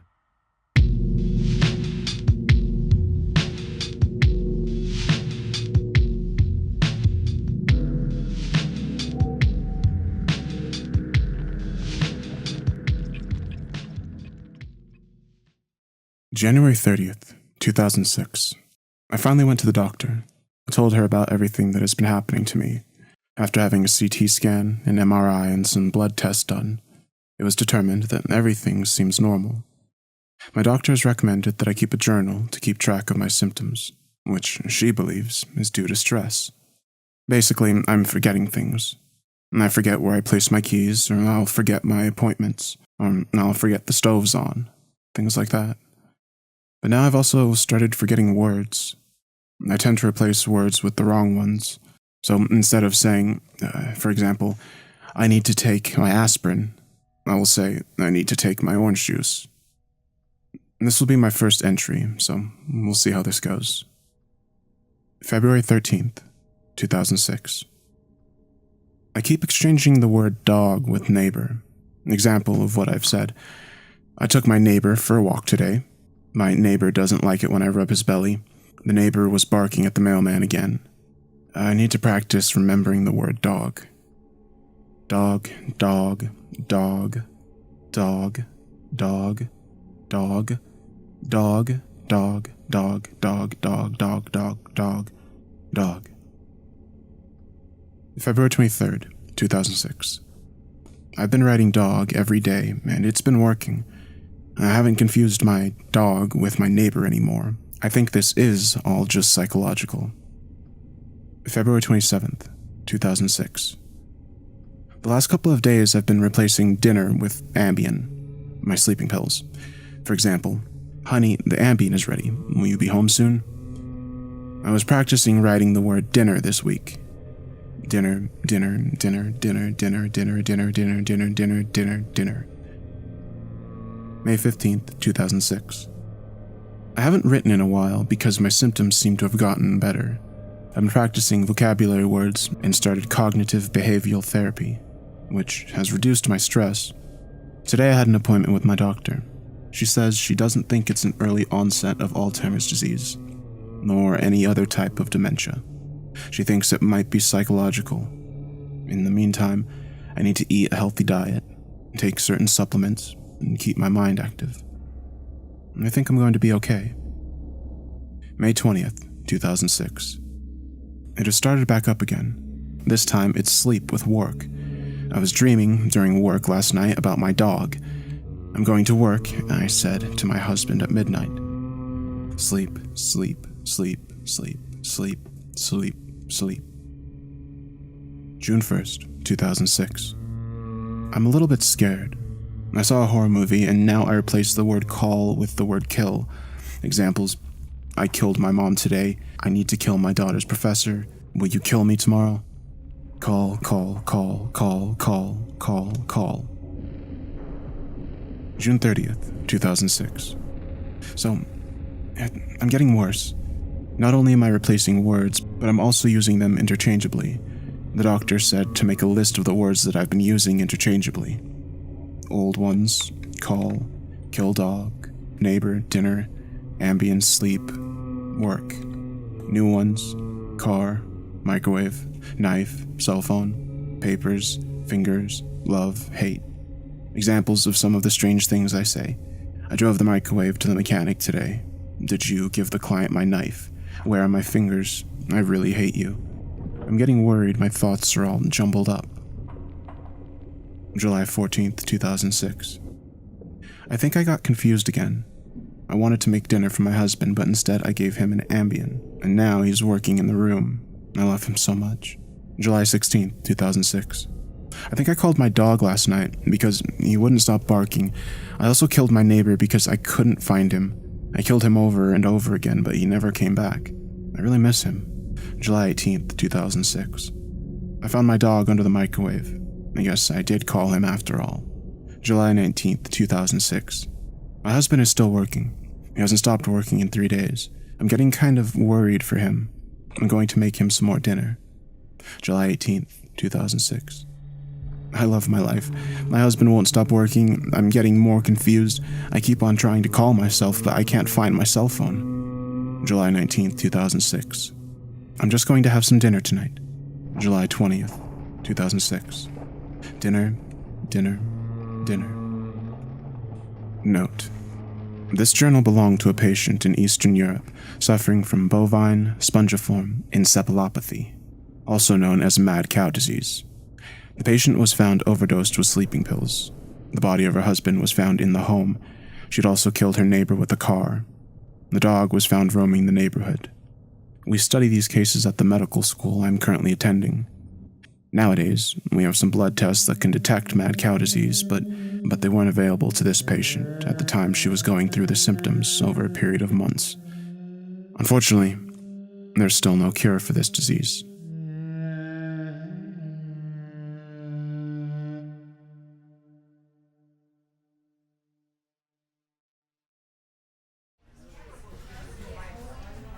I died for the first time on the 18th of August, 2006. It wasn't a particularly pleasant death, nor was it one that I expected. It was simply the random act of violence that destroyed my life, and it came out of nowhere. We were just relaxing at the pub, enjoying a few drinks after a busy day at work. It was my turn to buy a round of drinks, so I was trying to get the attention of the bartender. I felt someone punch me in the side. At first, I thought someone had just hit me, but then I felt the warmth and the rapid stream of blood pouring down my shirt. I realized then and there that I'd actually gotten stabbed. As far as I can remember, it wasn't even that painful. Still, my legs gave out under me and I collapsed to the floor. Even then, I worried about ruining my expensive suit, ignoring the fact that I might be dying. Oncoming death is funny like that. Everyone thinks they're the exception, that they'll get out from whatever horrible situation the universe has thrust upon them. At least, that's what I thought, as the life drained from my body. The world around me just faded to black, and before I knew it, I had just died. Then there was the void. At first, it was little more than darkness, only broken by weird shapes and colors in the distance. As I regained a sense of my surroundings, I was dragged toward a new world, one without pain, suffering, nor death. All there was were people on a journey to different destinations. Whether they had all died like myself, or if they weren't born yet, I didn't know. All I knew was that I wasn't afraid anymore. The worries, the anxiety, and all my fears had been left behind. A light appeared in the distance, endlessly far away. I knew that would be my final destination, my final purpose in the brief life I'd led. Unfortunately, I never managed to get that far. I was jolted awake in my own bed, soaking wet from sweat and shaking like a maniac. My hand reflexively clutched my side to cover up the wound I'd sustained, but it wasn't there anymore. In fact, I didn't have a single scratch on me. Had it all been a dream? My phone lit up on the bedside table. I picked it up to find dozens of text messages and missed calls. Hey man, we're at the pub. You coming or what? The first message read, sent at 9:43 p.m. Hey Rick, where the hell are you? The second message said, sent at 10:23 p.m. Then there were a couple of phone calls and another message. I guess you fell asleep, or maybe you're getting lucky. Whatever, I'll buy another shot in your honor. Happy birthday, Rick. Then I had over 20 phone calls and a singular message that sent shivers down my spine. For fuck's sake, pick up the damn phone. Something happened to Danny. I immediately called back. My fingers were trembling from both anticipation and from the memory of what had happened only a night ago. Even if my death had been little more than a nightmare, I knew for sure I'd met up with my friends at the pub. The phone rang 3 times, then Jake picked up. Rick, is that you? Where the hell are you? Jake asked in a panicked, tired voice. I don't know what happened. I guess I fell asleep? I half asked, half stated. Danny got stabbed last night, Jake said without listening to my explanation. Stabbed? How? I don't know. Some nutjob just walked up to him and stabbed him in the side. I almost dropped my phone in shock. Danny had been attacked just like myself, in the exact same place. 1,000 thoughts rushed through my mind, but worry quickly became my main concern. Is he all right? He's still in surgery. They're only letting his wife know about... Oh, wait, here she comes. Jake put his phone down, but I could still hear the muffled sound of their discussion. Danny's wife seemed upset, but I couldn't make out the words. Jake? I asked. He's dead. Danny's dead. The next few moments turned into a blurry haze of information. We'd all known Danny since we were kids, and now he was just gone. The murderer never even made it out from the pub. Apparently he got shot by one of the patrons as he tried to attack another guest. Still, I just couldn't shake the feeling that I was supposed to die that night. Regardless of what happened, time marched on without answers. Some of our coworkers quit after Danny's death, trying to hopelessly move on. I didn't blame them. I also needed some distance. I never even told them what I'd experienced that night. It wouldn't have helped them anyway. A year passed and I hardly spoke to any of my friends. I started to get some semblance of normalcy in the wake of Danny's death, but that would all come to an end on the 18th of August, 2007. By the time day had given way to night, I'd almost finished the bottle. Even as a rather large guy, the alcohol had hit me hard. At around 9 o'clock, I just passed out in bed, awaiting a horrible hangover in the morning. I only awoke around midnight when I heard the front door forcefully break open, followed by footsteps and whispers. I tried to get up, still drowsy from alcohol. As I took one step out from my bed, I slipped and came tumbling down to the floor. I produced a massive crash, loud enough to alert whichever intruders had broken in. I thought you said no one would be home, a man stated angrily. Don't worry about it, I'll go deal with it. The footsteps moved quickly in my direction. I tried to lock the door, but they were too fast, kicking it open and knocking me back to the ground. A masked man entered my room, holding onto a gun. He only spoke a single sentence to me before pointing the weapon at me and pulling the trigger.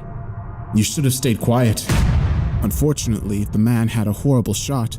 He aimed at my head, but it hit me in the throat instead. There I lay, drowning in my own blood as I desperately gasped for air. I couldn't crawl away, and I couldn't call for help. I died on my bedroom floor, on my own birthday, just as I had a year earlier. Once life finally drained from my body and the god-awful pain ceased, I was back in the world beyond. I walked through the same colorful dimension that lay just on the edge of life. I admired the shapes and colors as they passed. In the distance, I saw a tree with branches stretching endlessly far from its trunk.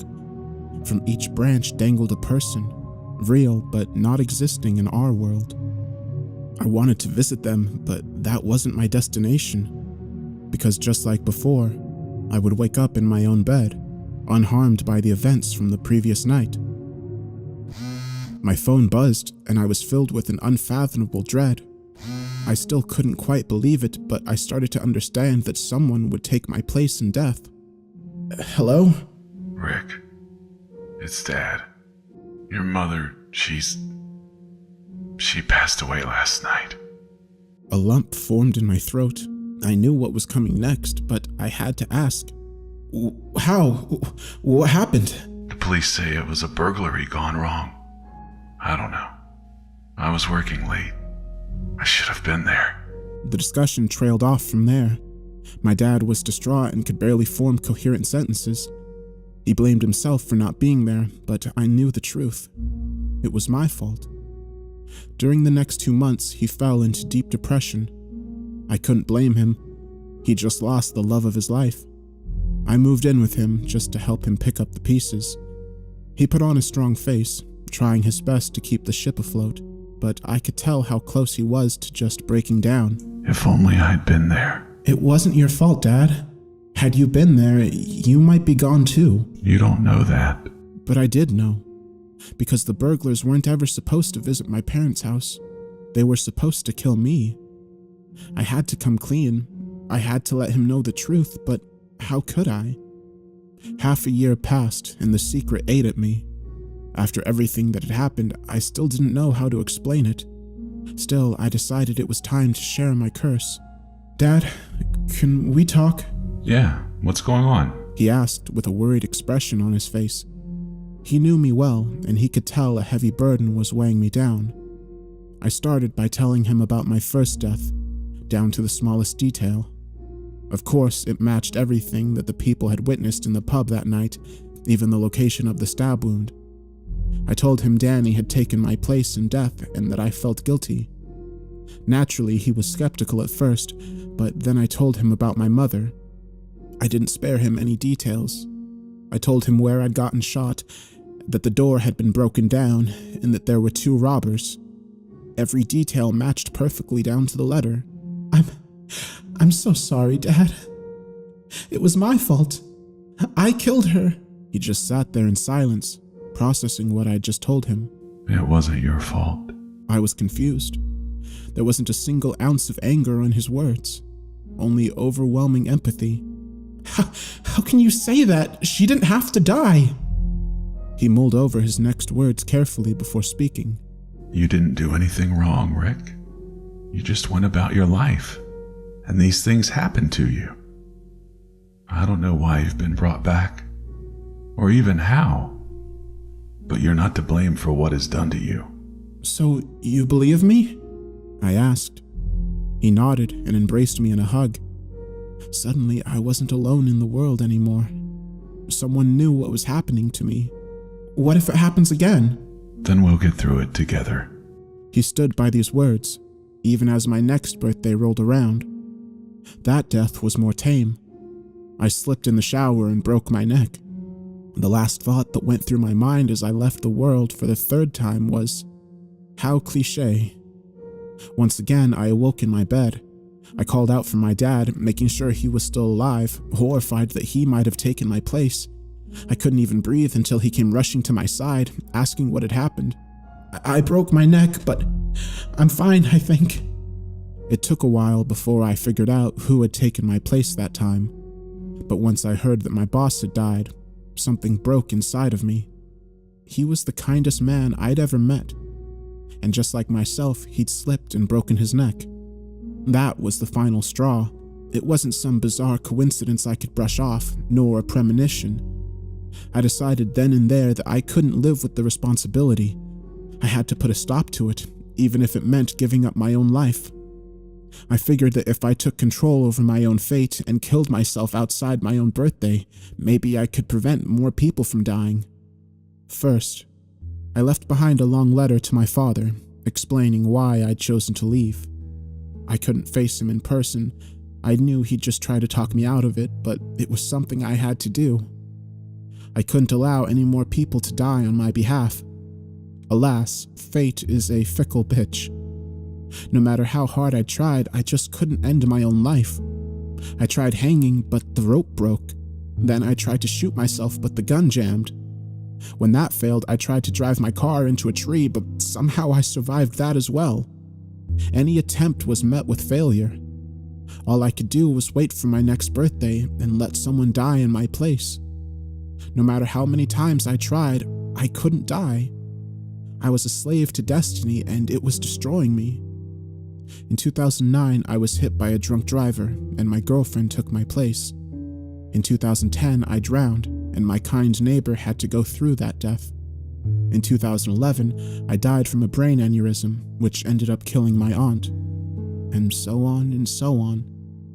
Each year I'd die and a person close to me would take my place.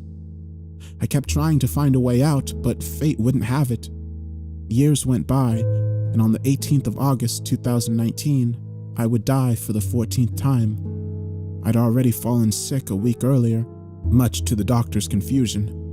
According to each and every laboratory value, I was fine, yet I kept getting sicker. My father and I both knew my time was near, but we also knew I'd be forcefully brought back.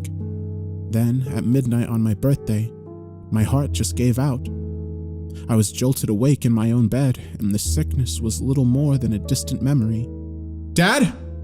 I called out. No response. I got out of bed and called his name again. I was met with silence. I didn't have to call a third time. I already knew what had happened. I carefully walked into his room, horrified at what I knew would come. He was dead, just gone from a heart attack. He'd taken my place, and I could do nothing to save him.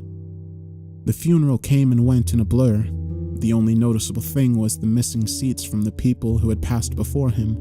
Some of them had lived their own lives and died as nature intended, but a number of them were supposed to live on.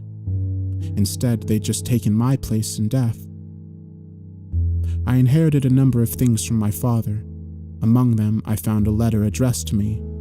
It looked rather worn, so I could tell he'd written it a long time ago.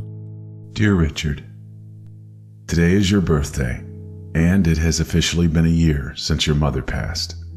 While I miss her greatly, I'm thankful to still have you around. I know that if she was given the choice, she would want you to live. I feel the same way. We both know that I might one day take your place in death. Never doubt that I would happily give my life if it means that you may live. You didn't choose this curse, so never blame yourself. Just do what every person is supposed to. Appreciate the people around you, because you never know what day might be their last. I love you, Dad. Since I read that letter, I've been looking for a way out. My father might want to stay behind, but how can I live on, knowing that I'm taking someone's place? I've long since left town, living by myself in a cabin somewhere away from people.